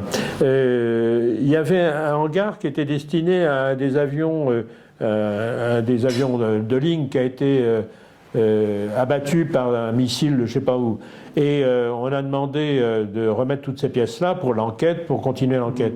Je ne sais pas si c'est pas au Tchad. Oui, c'est ça. Et il y a eu des barbouzes qui sont venus pour effacer toute trace de cet avion, des restes de l'avion. Mais ils se sont trompés dans le regard. Ils ont flambé les collections du musée. Mais elles étaient répertoriées, ces collections, quand même.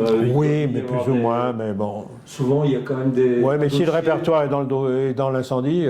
souvent, c'est pas le cas, surtout au musée de l'air. Enfin, toujours est-il, si vous connaissez quelqu'un qui peut me les retrouver, cette caisse, mais quelque chose de très précieux, j'ai les photos de ces morceaux, donc elles correspondent. Et en plus, une chose inouïe, c'est quand ce pêcheur a retrouvé ces morceaux, le français yougoslave qui a vu ces morceaux-là, a dit, mais attendez, ça vient peut-être de l'oiseau blanc. On lui dit, mais pourquoi ? Alors, regardez les rivets. Les rivets sont en centimètres et non pas en inches. Ça élimine beaucoup de choses. Et là, alors c'est inouï parce que ce pêcheur, j'ai rencontré sa femme il y a 3 ans, 4 ans, et sa femme est morte il y a 2 ans. Mais avant de mourir, elle m'a envoyé une lettre de 2 pages avec une carte précieuse, une carte marine de l'endroit où son mari mettait ses casiers à homard. Donc, si je trouve un petit peu de moyens, mais je vais être plus jésuite que ça, je vais demander à une université maritime américaine qui est à Boston, je vais dire, écoutez, je vous mets dans le coup, mais il faut que ce soit vous les Américains qui découvre les morceaux de l'oiseau blanc. Ça sera bien plus joli au point de vue histoire. Et je suis en train de faire la même chose avec les Coast Guard, en disant, vous avez déménagé, nous on n'est pas là pour chercher quoi que ce soit. On admire ce qu'a fait Lindbergh. Lindbergh, c'est extraordinaire, cette traversée. Là aussi, il fallait être complètement fou. Il n'avait pas dormi avant, il s'est endormi plusieurs fois dans son avion, il est parti en vrille à moitié, et la tête a cogné, puis il s'est redressé au ras de l'eau. Il fallait être fou, hein. Mais heureusement qu'il y a cette folie qu'il peut y avoir, c'est ce qui fait les héros. Alors, je suis un qui reste sur le plancher, mais je pense que... Et depuis, je suis devenu ami avec Eric Lindbergh, le petit-fils de Charles Lindbergh, qui est venu grâce à accompagner Jean-Paul Ertemont, président de Safran, et j'avais fait venir là en 2013. J'avais fait venir 7 équipes de télévision qui venaient des États-Unis, du Canada. Et Eric Lindbergh a déposé une gerbe de fleurs blanches devant le port de Saint-Pierre, comme aurait fait son grand-père certainement, parce que son grand-père avait 10 ans de moins que Charles Ningesser, et Lindbergh admirait Ningesser. Donc ça a été un beau message qu'on a fait, et que ça soit fait par le petit-fils de Charles Lindbergh, c'est formidable. Et là, ce qu'on voudrait faire, c'est que, comme on a 2900 pièces d'un puzzle de 3000 pièces, il faudrait que les 100 dernières pièces soient offertes par les Américains. C'est-à-dire qu'il faut que ce soit à nous de dire aux Américains, écoutez, regardez donc là, vous recherchez un peu mieux chez les Coast Guard, mais c'est vous qui allez découvrir les morceaux de l'oiseau blanc. Ça serait une jolie histoire. Ce qu'on veut faire, les contextes de l'époque, il faut toujours voir ça à l'époque. Hein, je veux dire, il y a un moment où 95% des Français étaient pro-Pétain et 2 mois après, ils étaient tous contre Pétain. Donc, suivant les circonstances, il faut toujours remettre les choses à leur place. Hein. C'est trop facile de juger après. Là, on a affaire à des héros, Lindbergh, Ningesser. On veut simplement que nos héros français... Alors, vous le savez pourquoi on l'a mis sous la moquette. Je vous l'ai peut-être dit, je vous le redis. Hein, en 1930, une commission française est invitée à parler de la dette de guerre à Washington. La dette de guerre 14-18. Vous savez qu'on a fini de la payer en 2000 et quelques. Là. Alors là, ceux qui reçoivent la délégation française en 1930, je vous rappelle, Ningesser et Colli, c'était 1927.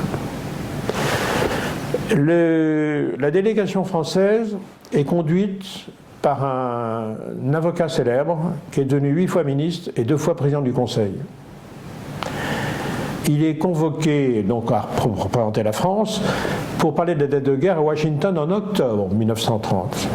Il est reçu par ce certain Hamilton Fish Jr., qui est sénateur. Et le sénateur lui dit, écoutez, monsieur le président, en parlant au président de la Commission française, dont je vous tais le nom pour l'instant, monsieur le président, on a trouvé une solution pour réduire la dette de guerre de la France. Vous avez toute une bande d'îles, les Antilles, là, ça vous coûte une fortune, ça ne vous sert à rien. Non. Vous avez en Amérique du Sud la Guyane, là, plein de moustiques, ça ne vous sert à rien. Vous avez un caillou qui s'appelle Clipperton, tout ça, le canal de Panama, etc. On va vous racheter tout ça, ça va réduire votre dette de guerre. Dit Hamilton Fish, sénateur américain, à notre représentant français. Ce à quoi notre représentant français, qui était un grand avocat, lui dit, monsieur le sénateur, si vous continuez à nous proposer des sortettes comme ça, je vais officiellement dire que vous avez abattu Ningesser et Colli. C'est du lourd, ça, comme disaient les enfants. Voilà, je suis tombé là-dessus. Et tout ça a été étouffé. Pourquoi ça a été étouffé? Parce que Lindbergh est devenu... Les 2 hommes les plus importants en 1927 sur la planète, c'était Roosevelt, président des États-Unis, quand même puissance énorme, et Lindbergh, un héros planétaire. Il est passé de l'inconnu au stade de héros du jour au lendemain. Puis il a été élégant vis-à-vis de Ningesser. Une des premières choses qu'il a dit en arrivant le 21 mai 1927 à 10h du soir, a-t-on des nouvelles de Ningesser et Colli? Parce qu'on pensait qu'ils s'étaient échoués quelque part, comme ils n'ont pas de radio, ou alors posés sur l'eau, puis un pêcheur allait les ramener. Et 2 jours après, il demande à Myron Eric, chez qui il logeait, donc l'ambassade de France, des États-Unis à Paris, d'aller embrasser la maman de Nagesser. Et ça, les Français ont été vraiment sous le charme de Lindbergh, qui n'oublie pas d'aller saluer la maman de Nagesser, etc. Ça, c'était important. Et je tiens bien à dire aussi une chose, on a un peu sali Lindbergh en disant qu'il était pro-nazi à un moment. Et ça, c'est l'œuvre de Roosevelt. Car il y a une concurrence sur ces deux grands hommes. Je peux vous l'expliquer en 2 secondes. C'est que Roosevelt avait décidé que la poste américaine, la poste aérienne américaine, allait être faite par la chasse, par les chasseurs, l'Air Force. Et Lindbergh, qui était quand même un bon pilote, dit, mais président, ils ne sont pas formés du tout pour ça. Un chasseur n'est pas du tout comme un transporteur de courrier. Nous, dans la postale, on navigue par n'importe quel temps, et puis on doit se débrouiller dans le mauvais temps, mais c'est des longues distances. Et Roosevelt dit, écoutez, qui c'est qui commande? Je décide que la poste. Là, il y a 22 morts ou 25 morts du jour au lendemain, des pilotes de chasse. Ils ne sont pas formés pour ça. Et là, Roosevelt fera machine arrière en disant à Lindbergh, vous avez raison. Mais il y a eu une rivalité de 2 hommes très bons. Et c'est vrai que Lindbergh, qui était un peu simplet de ce côté-là, lui regardait que les techniciens. On ne voyait pas le nazisme comme après les camps, etc. Beaucoup d'Américains importants étaient des pro-nazis. Le père de Kennedy allait voir Hitler, c'est vrai. Et là, Lindbergh, qui avait fait cette traversée, était invité par tous les pays du monde, tous les grands de ce monde. Il a reçu toutes les décorations après son exploit planétaire. Et les Allemands ont voulu profiter de... Bon, et il a été invité en Allemagne, Lindbergh, où lors d'un cocktail, Göring lui a remis la plus grande distinction allemande des pilotes, mais parce qu'il avait fait cette traversée. Mais c'est sûr qu'il allait voir les techniciens allemands qui étaient très forts, les plus forts. Et là, il y a eu, ensuite il a fait machine arrière en sachant que les Allemands voulaient le récupérer un peu pour leur prestige. Donc, vous voyez une période un peu trouble, mais je pense que c'était plus par... oui, un peu de simplisme. Bon, il s'est fait embarquer là-dedans. Ensuite, il a fait machine arrière, c'est sûr. Mais on a affaire à deux grands héros. Alors nous, nos recherches, où en sommes-nous? Le scénario, je vous l'ai indiqué. Hein. Donc, les morceaux de l'avion ont dû se balader par le courant du Labrador jusqu'à Jewel et Cliff Island, à côté de Portland, où on croit savoir que peut-être le reste de la carcasse et peut-être le moteur se trouvent. Pourquoi? En plus, on a un autre indice, c'est que cette zone-là a été interdite de plongée par le FBI en 1960. Donc c'est pas à cause du homard. Hein. Mais maintenant on a oublié. Ce qu'on souhaiterait faire, c'est une grande fête franco-américaine, en disant bon, c'était la Coupe de l'América de l'air. Il ne faut pas oublier l'importance de la période America First. Avec la main sur le cœur, vous connaissez les Américains, qui nous ont sauvés des tas de fois. Mais il faut le dire aussi, c'est quand même d'éternels cow-boys aussi. Hein, quand ils disent pour l'honneur des États-Unis, c'est très bien. Hein, et avec la main sur le cœur. Alors là, je sais pas, c'est bon en anglais, ils disent quelquefois avec l'aide de Dieu, mais c'est pas du diable aussi de temps en temps. Bon, mettons avec l'aide de Dieu, America must be first. Et on pourrait tenter, si on veut être un peu taquin, de dire que le sénateur américain qui voulait être premier avec le Columbia, qui était le meilleur avion, le sénateur Hamilton Fish, qui était mécène de cet avion, ça j'en suis le seul, et j'ai les preuves écrites. Oh, je ne veux pas aller plus loin en disant America First à tout prix. Mais c'est tentant de dire, écoutez, si vous voyez un avion bleu, blanc, rouge qui arrive en face, ralentissez-le, quoi. Alors, sans aller jusque-là, puis il y a prescription, je pense que... et puis il y a des excès partout. Là, il faut faire une belle fête franco-américaine pour le remettre... Alors, on va déjà, et là, je voyais le maire de Boulogne-Billancourt il y a peu de temps, on va déjà changer les plaques de rue. Alors si, on vient d'obtenir des grands prix, notamment de la FAI, Fédération Aéronautique Internationale, qui a son siège à Lausanne, qui vient de nous remettre c'était le 24 septembre 2015, qui vient de me remettre le grand prix, le prix Tissandier, sur la qualité de nos recherches et les résultats. Félicitations. Oui, mais vous voyez, même certains journalistes qui suivaient mon enquête ne l'ont même pas signifié. Puis j'ai obtenu différents honneurs et décorations à cause de ça, mais en France, on n'aime pas parler de choses qui marchent. C'est dommage. Aux États-Unis, c'est l'excès. Hein. Dès qu'ils gagnent beaucoup d'argent, on dit je vaux 500 millions de dollars. Et en France, si vous gagnez un peu d'argent, on vous traite de riches, je ne sais pas quoi. Donc je crois que la balle au centre serait mieux. Mais là, donc on est bien parti. Et je dois cette réussite d'abord à une excellente équipe, petite que j'ai avec moi, avec Pierre Lenormand, qui est celui qui menait toutes les opérations de Nicolas Hulot. Donc il sait parfaitement tout faire. Excellent pilote, un camarade fantastique avec qui je travaille, et puis des ingénieurs que nous louons, que nous payons pour ça. Moi, je ne suis pas payé, je fais ça par passion.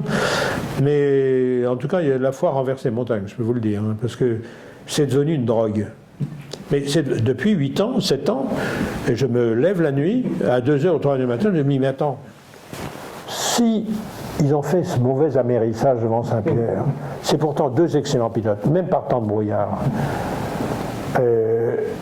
Il pouvait passer à côté des nappes de brouillard, il pouvait faire. C'est signe qu'il pouvait mal piloter. Et si un des deux était blessé ou avachi sur la manette des gaz se trouve à gauche, il ne peut pas l'atteindre. Il n'y avait pas de double commande en tout cas, bien sûr. Non, c'était élémentaire. Donc ces 2 grands pilotes-là ont fait un mauvais amérissage. Alors vous demandez quelquefois à Saint-Pierre, mais Pierre-Marie le Chevalier, ce pêcheur de homards, à laquelle je vous posais une question. Il était accompagné par son chien. J'ai voulu savoir le nom de son chien. J'aurais dû deviner, c'est en pleine prohibition, il s'appelait Whisky. Mais au Normandie-Niemen aussi, whisky et soda, les fameux... Mais oui, mais vous voyez, là-bas, pendant ces 7 ans où j'ai fait des recherches à Saint-Pierre-et-Miquelon, j'invitais la population. Nous, il n'y a qu'un seul hôtel, hein, l'hôtel Robert, où se tournent les scènes du Crabe-Tambour. C'est ça, hein, avec Schendorfer.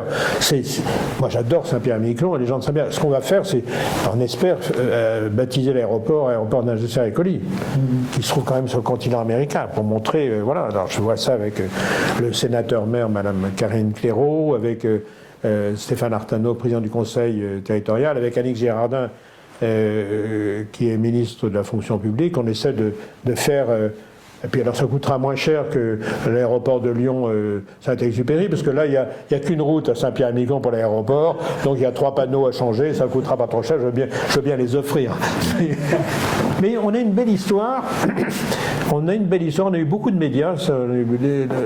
France 2 a fait au moins 4 émissions de 35 minutes dans le 13h15, on a eu Arte, on a eu C'est dans l'air, on a eu Thalassa. Mais ces grands journalistes-là ne seraient pas venus s'ils ne sentaient pas que l'histoire était belle et vraie. Ah, c'est bien, on en a parlé beaucoup, c'est vrai. Vous voyez ce livre qu'on a fait chez Artaud, là, L'Oiseau Blanc, l'enquête vérité. Bon, on a fait un petit tirage de 4000 exemplaires, mais ils sont partis. Oui. Alors, j'en prépare un deuxième où je raconte un peu ce que je vous dis. Mais là, quand vous voyez ici les télégrammes, je ne les invente pas. Ce télégramme-là, c'est quand même des causewards marquant, on est sans doute à côté de l'épave de Nager-Serre et Colli. Ah ben c'est sûr que ça repose sur des éléments crédibles. Et puis ça a l'avantage quand même aussi que c'est une histoire qui est assez romantique, quoi. Alors, fantastique. Il y a tous les ingrédients. C'est ce qu'on pourrait lui reprocher un petit peu, on dirait, est-ce que c'est pas le romantisme qui prend... Alors, mais regardez le monument que nous a offert The Honorable Sir Michael Cadbury, qui est anglais de Hong Kong, qui est à la tête des hôtels Peninsula, la chaîne d'hôtels, il y en a 10 au monde, les plus beaux qui soient. Il est passionné d'aviation et il me voit dans une émission de TV5 Monde. Tu vois, je n'avais pas fait le rapprochement. TV5 Monde me téléphone un jour, il y a 5 ans, en disant « Bernard, vous avez une histoire extraordinaire, pouvez-vous venir ? Mais ça va peut-être vous faire sursauter. On est avenue de Wagram, mais ça sera à 5h du matin. » Je n'avais pas fait le rapprochement que c'était pour un direct. Et comme c'était TV5 Monde, sur le globe, 5h du matin, ben c'est 5h du matin à Paris, mais bon. Et j'accepte, bien sûr. Je tombe sur une journaliste qui avait bien préparé son sujet, qui avait fait des images d'archives, et puis qui il me dit, vous avez 15 minutes pour parler de ça. Bon, j'en parle. Et puis, j'oublie, je vais prendre un petit café à 7h du matin après. Et 15 jours après, coup de téléphone de l'Aéroclub de France, Monsieur de Cré, on vous appelle de Hong Kong, est-ce qu'on peut donner votre numéro privé parce qu'il y a un spécialiste aviation qui a vu votre émission sur TV5 Monde, il voudrait vous rencontrer. Je dis bien sûr. Et puis j'ai un rendez-vous avec deux types, deux Anglais, au Shangri-La, à Paris, à 8h du matin, qui voulaient me connaître. Hein. Notre président nous a demandé de faire votre connaissance pour savoir si vous n'êtes pas un peu farfelu. Et puis on fait connaissance, et puis une semaine après, coup de téléphone, Sir Michael Cadbury voudrait vous rencontrer, il vous invite à déjeuner, mais léger parce qu'il arrive par l'avion de New York le matin, il reprend l'avion d'après-midi pour Hong Kong. Bon, je m'aperçois que c'est quand même un personnage. Et cet homme-là, qui est devenu un ami, est un passionné d'aviation et a donc repris l'hôtel Peninsula avenue Kléber, qui est magnifique, je vous engage à aller le voir, et s'apprêtait à dire, ben pour les Français, je voudrais que mon restaurant en haut s'appelle Louis Blériot. Et à chaque fois qu'il appelait le descendant Louis Blériot, il était reçu à la française, dire « Voyez notre avocat ». Donc il en a eu marre, et il tombe sur mon émission, il dit « Voilà une belle histoire ». Donc, si on veut bien, on va l'appeler l'histoire de l'oiseau blanc. Il a fait une réplique de l'avion au 8/10e. Le restaurant a une vue sur Paris avec le bloc moteur que, grâce à Catherine Monory de Musée de l'Air, on a pu avoir et refait par les ingénieurs de ces Safran. On a un moteur quasiment neuf de l'oiseau blanc et c'est une belle histoire. Donc on fait ça simplement avec... je ne suis qu'un citoyen moyen, passionné d'avions et de bateaux, et puis passionné par les vrais héros qu'on a. Et, il y a Abramovich, je ne sais pas, non, comment il s'appelle, le footballeur, vous voyez, Ibrahimovic, oui, c'est un héros, mais bon, oui, c'est vrai qu'il joue très bien au foot. Mais là, on a un vrai héros, hein, un peu à la Tintin Milou, c'est un peu l'histoire de l'oncle Paul. Moi, vous voyez, avant-hier, j'étais invité par le maire de Boulogne-Billancourt, et qui me dit « Bernard, je suis désolé, j'ai oublié de vous inviter, mais il y a toutes les classes de 3e du lycée, du collège de Boulogne-Billancourt qui ont fait comme thème de dessin et d'histoire les avions de la guerre 14-18. Donc venez immédiatement. J'y vais, et je rencontre tous les gens du collège, les professeurs, le directeur, et on va faire une conférence avec eux, avec les films, etc., pour parler de ce héros. Et on va changer les plaques de rue Nagesser et Colli. Non, on va enlever Péri en mer. Non, on traversait l'Atlantique les 8 et 9 mai 1927, on périt devant Saint-Pierre-et-Miquelon. Voilà notre boulot. C'est pas du boulot, c'est de la passion. Mais vous, du coup, alors c'est un peu un dilemme pour vous, parce que imaginons que vous trouviez la solution, que vous réussissiez à dénicher... Oui, on a presque réussi. Pour vous, ça va être presque un drame, parce que... Ah, pas du tout. Non, parce est-ce que la joie, finalement, d'avoir trouvé... Non, mais on aura fait notre devoir, et puis ensuite, j'ai tellement de passion. Vous savez, j'ai monté une boîte d'hélicoptères pour les SAMU, avec des Agusta 109. Ça a très bien marché, on s'est fait reprendre par une boîte beaucoup plus importante. Bon, mais on a au moins joué le jeu. Là, j'ai un projet d'Heli-Coast Guard pour tous les autres pays. Je suis un passionné d'hydravion et il y a tellement de choses à faire. Je trouve que quand j'entends les gens dire la pénibilité du travail, mais non, il faut d'abord que... moi, j'ai jamais travaillé de ma vie, je suis un passionné. Donc tous mes boulots, même mon premier boulot, même vendeur de toilettes au bon marché, ça a été une passion. Donc je crois qu'il faut mieux mettre la passion et que les enfants et les jeunes, on leur dise faites des choses passionnantes. Mais tout peut devenir passionnant, ça dépend comment vous le voyez et comment vous le prenez au départ. Donc c'est plus un... Puis ça fait rester jeune, moi j'ai l'impression d'avoir 35 ans, j'en ai un peu plus, mais d'abord c'est passionnant. Quand je vous dis que c'est comme une drogue, quand j'ai monté le Tour de France à la voile, c'était pareil. Tous mes jobs ont été des passions et j'ai pas fini d'en avoir. Et comment... Bon, 3 ans plus tard, en 1930, là, Coste et Bellonte ont réussi la traversée. Alors, comment vous voyez ça? Comment vous faites le rapport? Je suis un peu gêné vis-à-vis d'eux, parce qu'on va leur bouffer une partie de leur victoire. Bon, de toute façon, je reviens là-dessus, Nagesser était un joueur. À mon avis, il fallait être gonflé pour partir avec 3800 litres. parce qu'il y a quand même 3800 litres, 100 litres à l'heure, ça fait 38 heures de vol. Et puis l'avion allait moins vite que prévu. À mon avis, il a poussé le bouchon un peu loin. Il avait traversé l'Atlantique d'est en ouest, ça on peut leur donner ça, c'est sûr. Ils ont réussi la première traversée d'est en ouest de l'Atlantique. Ça, c'est même s'ils sont morts en appelant au secours, il faut leur dire qu'ils ont ça. Bon, ben Costeballon, lui, eux, ont réussi Paris-New York, parce qu'il n'a pas réussi Nager-Goli. Mais Nager, ils étaient un peu gonflés. Hein. Ils ont tout misé en disant on va avoir du vent arrière jusqu'au bout, ce qui était faux. Ils ont eu du vent arrière jusqu'à la moitié du parcours. Ensuite, ils ont complètement zappé ce qu'était la prohibition, parce que personne n'en parlait. Du reste, essayez de trouver un bouquin sur la prohibition à l'Aftin-Côte, vous n'en trouvez pas. Le seul bouquin que je conseille, c'est Tintin en Amérique. On parle un peu de prohibition. Mais ça a été géant, cette histoire de prohibition, ça fait beaucoup de mal, et en même temps, c'était la mafia qui dirigeait les États-Unis. Vous me direz, la mafia est un peu partout, même maintenant. Mais non, j'ai fait ça. Je ne sais pas si vous vous souvenez des belles histoires de l'oncle Paul, ça devait être dans Spirou. Moi, ce qui me fait un plaisir fou, j'ai dû faire une trentaine de conférences sur la recherche de l'oiseau blanc. Et je m'en souviens, une conférence que j'ai faite, il y avait 150 personnes, à l'île aux Moines. Et là, j'avais des enfants qui avaient 7 ans, 8 ans, qui étaient assis par terre. Et on avait amené des fauteuils pour leur arrière-grand-mère qui avait 95, 96 ans. Il y avait la même passion dans les yeux des arrière-petits-enfants et des grands-mères.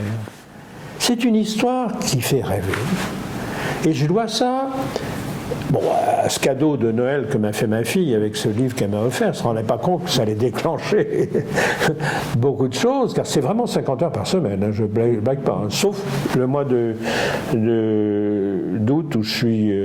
mais là aussi on me demande des interviews ou des conférences. Mais c'est avec grand plaisir parce qu'il faut. Mais c'est aussi un challenge. On me dit Bernard, tu as une sacrée bonne attachée de presse. Je dis oui. Tu me dis, dis-moi son nom. Je dis c'est Bernard Decré. Quand on est passionné, quand on tient bien un sujet, c'est très difficile de le partager. Il faut que je me méfie d'excès de passion.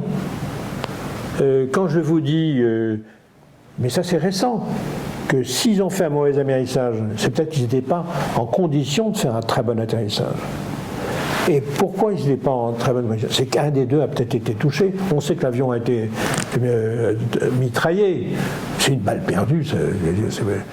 Si elle arrive dans la tête d'un type, il est mort, hein, ou blessé.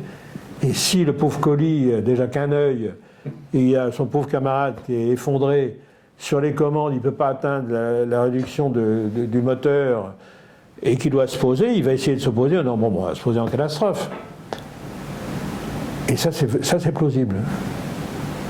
Mais c'est tellement réaliste, bien sûr, je travaille sur un scénario de grand film, mais je suis tellement dedans que ça peut être que vrai. Alors, oui, c'est ça, il faut rester critique vis-à-vis de ses propres convictions, même les plus profondes peut-être. Ah oui. Mais il faut avoir beaucoup de chance, hein. J'ai beaucoup de chance dans la vie. Et vous savez, quand vous trouvez des pièces de puzzle, d'un grand puzzle, et que ça correspond, ça c'est fantastique, mais c'est beaucoup de chance. Parce qu'il faut du temps. Hein. Et le fait d'être tombé sur ce pêcheur de homards, et sur monsieur Eugène Meunier, mais Eugène, quand vous avez quelqu'un en face de vous, un pêcheur, ancien pêcheur, qui est avec sa femme, Eugène Meunier, il est à Saint-Pierre-et-Miquelon. Et il m'a dit qu'il était un peu perdu parce qu'il est à Saint-Pierre, alors qu'il vivait sur une île qui est à 300 mètres, qui s'appelle l'île aux Chiens, qui est maintenant l'île aux Marins. Il avait sa maison là, hein, où il n'y a pas de chauffage, il n'y a pas d'électricité. Et parce qu'ils avaient 90 ans, leurs enfants leur ont demandé de venir à Saint-Pierre. C'est à 500 mètres. Hein. C'est leur seul voyage de leur vie. Quand vous le voyez, et on l'a filmé, il me prend la main en disant « Mais comment se fait-il qu'on ait laissé ces pauvres pilotes appeler au secours et qu'on ne les a pas retrouvés, ces pauvres gens ?» Il n'a pas inventé. Il pleurait presque. On nous racontait ça il y a un an et demi. Et il avait bien connu ce pêcheur, le Chevalier, là. Alors c'est très curieux parce que des gens du coin, à Saint-Pierre, oui, mais le Chevalier racontait. Non, il racontait rien du tout, il racontait la vérité. Il avait été aux Dardanelles, en service militaire, il savait ce que c'était que le bruit d'un avion. Mais comme on est en pleine prohibition, les moteurs, ils avaient des Hispano-Suiza, des moteurs d'avion pour aller plus vite que les Coast Guard. Donc il se met les pattes sous ces trafics. Et il continue à avoir cette mentalité, vous savez, les Iliens, les Ilois, moins on en parle, mieux c'est. Moi, je me souviens, en sortant de la poste, j'ai acheté des cartes postales pour mes enfants et mes petits-enfants, et j'entends quelqu'un derrière moi, Bernard, parce que tout le monde me connaît là-bas, à Saint-Pierre-et-Miquelon. Tu sais, ils ne te diront rien. Je me retourne, je vois un type d'un certain âge. Je dis pour le chalutier, parce que ils m'ont demandé de m'occuper d'un chalutier qui a été perdu dans le même zoo. Donc j'essaie de joindre l'utile pour eux, avec 15 hommes à bord. Hein. Et je pensais au chalutier, je dis ben oui, ils n'ont rien, parce que là. Il dit non, je te parle de l'oiseau blanc. Alors, je sais qu'il y a une famille qui sait, une famille de bootleggers, et ça se dit, mais ils gardent ça pour eux. Alors je dis mais il n'y a rien, vous n'allez pas être poursuivi. Mais c'est la magie, et en même temps c'est bien qu'il y ait encore ces morceaux de mystère. Et l'enquête qui avait été faite par Marcel Julien, Marcel Julien a été utile aussi. Ah ben attendez, Marcel Julien, j'ai lu tous ses bouquins. Alors je vais même vous dire, parce que ce qui est extraordinaire dans une enquête comme ça, quand vous allez à fond, vous rentrez dans l'intimité des familles, des gens. Et c'est plus qu'un confesseur. Si je vais vous raconter. J'ai reçu un coup de téléphone un jour de Suisse, de Lausanne. Une dame qui me dit, écoutez, je suis parente à Nagesser. Je dis, ah bon? Quelle branche? Je ne peux pas vous expliquer. Je viens à Paris tel jour, etc. Bon. Madame de Marcy, Geneviève de Marcy. J'en parle à Marie-Christine Nagesser, la femme de Roland Nagesser. Elle me dit, ah oui, elle est la moitié folle. Je dis, quoi? Je me rends compte qu'il y a un peu de souffle entre Madame de Marcy et Nagesser. Et je passe là-dessus, je fais sa connaissance, elle me dit, écoutez, je suis proche parente de Nagesser. Bon, c'est pas très bien. Et j'ai bien connu Marcel Julien, vous me posiez la question. Marcel Julien était président de France Télévisions. Il était passionné d'aviation. Il a connu cette époque-là. Et il a fait un livre il y a eu un deuxième tirage où il a rajouté d'autres choses. Et ça m'intéresse, parce que dans sa nouvelle préface du deuxième tome, sur Nagesser et Colli, il dit « J'ai rencontré un capitaine de Granville qui était vers Saint-Pierre-et-Miquelon quand il était jeune mousse à bord, avant d'être capitaine de Granville, il était jeune mousse à bord de cette goélette montroutière. Et on a été survolé par un avion et on a tiré dessus pensant que c'était un avion des Coast Guard. Ça fait tilt, ça retombe. Et Geneviève de Marcy, il y a 1 an et demi, me téléphone en disant, écoutez, j'ai un document qui pourrait peut-être vous intéresser. C'est sur mon dictaphone. Elle avait donc un petit magnétophone. Geneviève de Marcy doit avoir un peu plus de 80 ans, 85 ans maintenant. Mais une femme très élégante, grande allure. Elle a 2 fils qui sont pilotes, des hommes charmants. Et elle me dit, écoutez, je peux mal me déplacer, mais si vous pouvez venir, j'y vais avec 2 journalistes de France 2 qui m'accompagnent. Je dis, écoutez, on y va, mais je ne sais pas du tout ce qu'elle va me dire. On s'arrête dans un restaurant de qualité où on prend un petit café et elle me dit, écoutez ça. Elle ouvre son magnétophone, un petit magnétophone, et j'entends la voix de Marcel Julien. Oui, alors elle m'explique, j'avais enregistré ça parce que j'avais un livre. Elle était présidente des mannequins, je ne sais pas quoi, international. Et elle avait préparé un livre et Marcel Julien faisait des livres à la fin, quand il est parti de France Télévisions, a édité des livres. Elle avait confié un manuscrit à Marcel Julien. Et sur les mannequins. Et puis elle parle de son livre, qu'est-ce que vous en pensez? Alors Marcel Julien, on l'entend, oui, Geneviève, pas mal. Et puis à la fin de la conversation, elle dit, mais monsieur Julien, je voulais vous parler aussi de Nagesser, vous savez que je suis un peu sa parente. Hein. Et là, il dit, j'entends, je l'ai en archive. Ah oui, je ne pouvais pas vous le dire, mais ils sont fait tirer dessus, sans doute par un avion américain. Et vous voyez, il y a eu, et je sais qu'il y a eu des tentatives pour que Nasser n'aille pas jusqu'au bout. Alors on sait que tir de bootlegger, c'est probable, tir des Coast Guard, mais moi je pense que c'est le MODOK, avion, point d'interrogation. Mais il y a tellement de faisceaux que là-dedans, il y en a de vrais. Et quand on a voulu me faire chercher cette année, qu'est-ce que j'ai fait? J'ai regardé, il y a deux grandes associations américaines, la NUMA et une autre association dont je vais trouver le nom tout de suite, qui ont fait beaucoup de recherches et qui ont fait chercher l'oiseau blanc dans le Maine. L'état du Maine, c'est que des forêts et des petits lacs. Et encore une fois, vous calculez, l'avion ne peut pas aller, il n'a plus d'essence. Il ne peut pas aller là-bas. Mais il y a peut-être un autre avion qui s'est abattu. Là. Et dans les documents que j'ai retrouvés, mais je ne vais pas compliquer toute l'histoire, il se peut qu'il y ait un autre avion qui était à la rencontre de Nasser. Est-ce qu'il s'agissait de journalistes, de reporters ou de gens plus ou moins bienveillants? On ne sait pas, mais il y a eu un autre avion qui a dû être abattu et qui est tombé, pas abattu, qui est tombé dans le coin. Peut-être dans le Maine. Ses intentions, on ne sait pas trop. Si ça avait été avec des journalistes à bord, ça serait su quand même, non? Oui, donc c'est pas des journalistes. Vous avez raison. Parce que si ça avait été des gens un peu connus qui étaient dans cet avion. Mais n'oubliez pas, je ne vous l'ai pas trop dit parce que l'histoire est fabuleuse, c'est qu'en Amérique centrale, lors d'un dîner sur un bateau qui s'appelle le Cristobal, pas Colombe, mais un truc comme ça, un dîner un peu arrosé où il y avait des journalistes américains et des gens connus, dont j'ai les noms. Alors, ils avaient bu un petit peu, hein, donc je dis ça, donc peut-être en prise d'alcool. Nous ne permettrons pas, disait un Américain, qu'aucun autre pays fasse la première traversée de l'Atlantique, quitte à aller plus loin. Mais il faut remettre tout ça dans le contexte. Hein. Je veux dire, les Indiens et les cow-boys, les Indiens étaient quand même chez eux, les cow-boys avaient le tir facile. Je veux dire, nos amis américains, ils nous ont sauvés. Hein. Mais selon vous, c'est la clé quand même de l'affaire, quoi, disons. C'est la grande régate. Vraiment, vous pensez qu'il y a eu quand même un empêchement qui n'était pas entièrement naturel, quoi. Je pense qu'il y a eu sans doute une bavure. Mais une bavure peut s'expliquer, encore une fois, je dis ça à nos amis américains pour les aider à pas dramatiser ça en disant on ne se balade pas avec un insigne de pirate. Donc le fautif, c'est Nasser.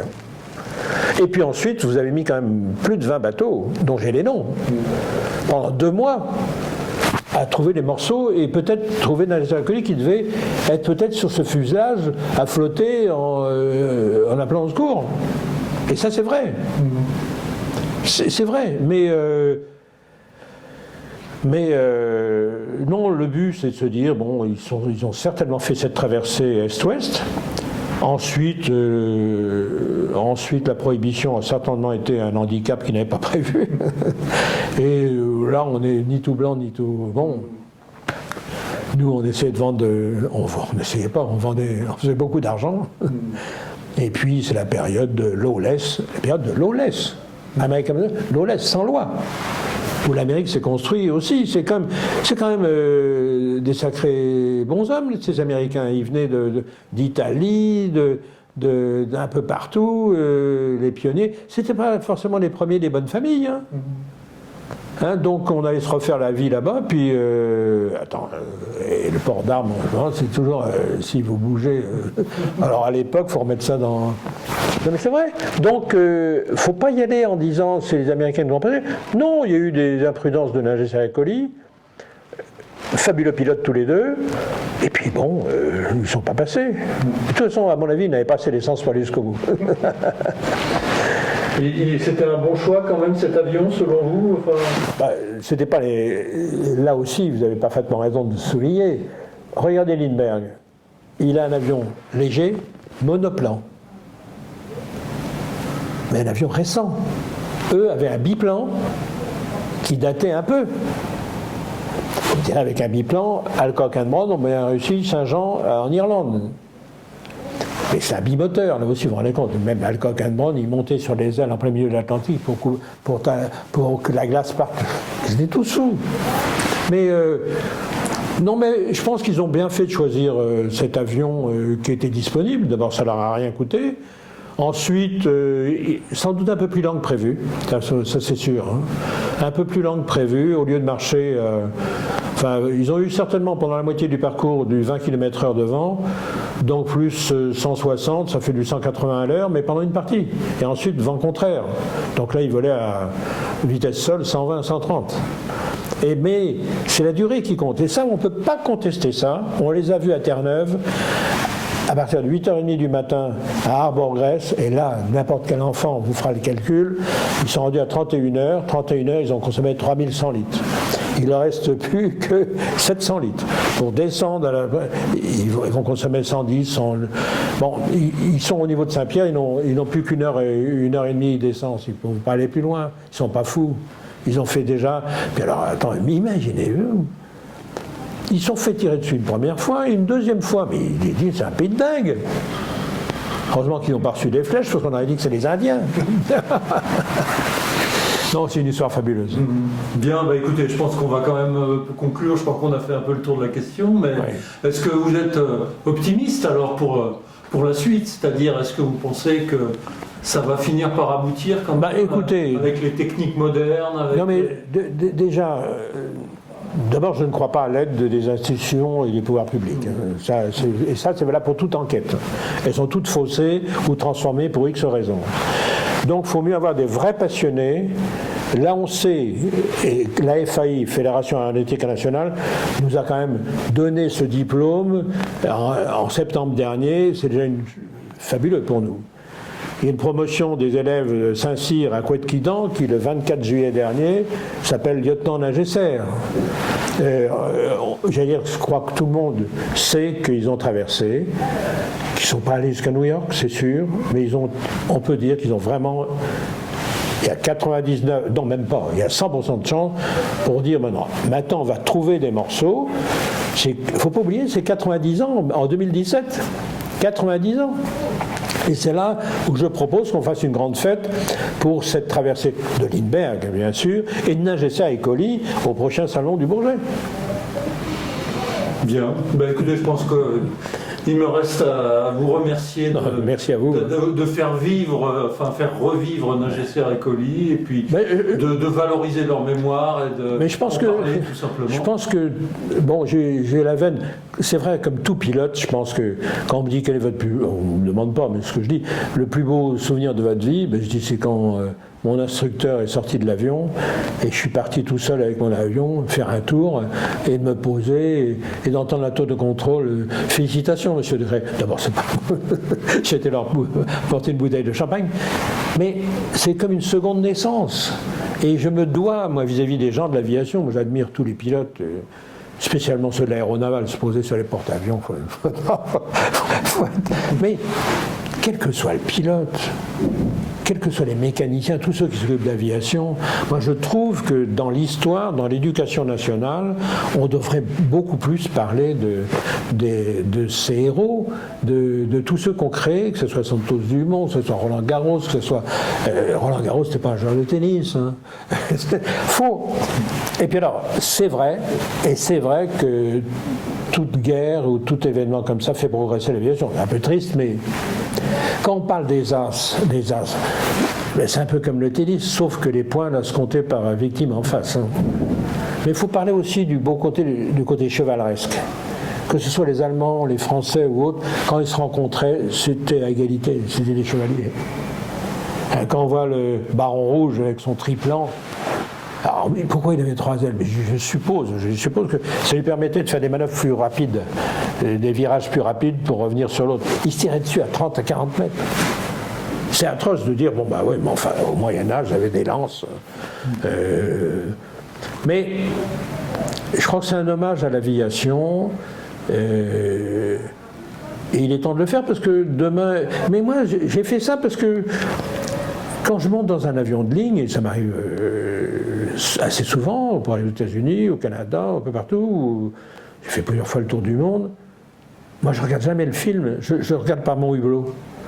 Parce qu'on voit les autres avions, et puis je calcule, je me dis, tiens, on fait de temps de vent, etc. C'est magique. Et je regrette que les enfants et beaucoup de personnes rentrent dedans comme dans le métro. Ils ne se rendent pas compte. Comme c'est magique. Les techniciens, les ingénieurs, tous ceux qui travaillent pour l'aviation, c'est magique. Donc il faut le dire. Et puis ça vous permet aussi de concilier votre passion à la fois pour l'air, mais aussi pour la mer. Ah mais je vais vous dire, moi j'ai envie de terminer vite cette enquête, parce que j'ai un projet où là je vais me consacrer à fond, d'hydravion, parce qu'on j'en fais un petit peu d'hydravion, une société qui va se créer avec les... Écoutez, il y a des tas de... Regardez les engins maintenant à la voile. Ces engins qui volent. Ils volent au-dessus de l'eau, ces catamarans et trimarans pour la Coupe d'Amérique, ils sont à 50 nœuds. C'est vraiment là la liaison aéronautique. On vole au-dessus de l'eau avec des ailes qui ressemblent, des voiles qui ressemblent à des ailes, c'est pareil. Donc j'ai la veine d'être tombé dans ces deux pots magiques et j'espère vivre encore 100 ans pour faire tous mes projets. Eh bien, on vous le souhaite en tout cas, ainsi que le meilleur pour merci. aboutir. Non, merci à vous, mais il faut transmettre tout ça, c'est sûr.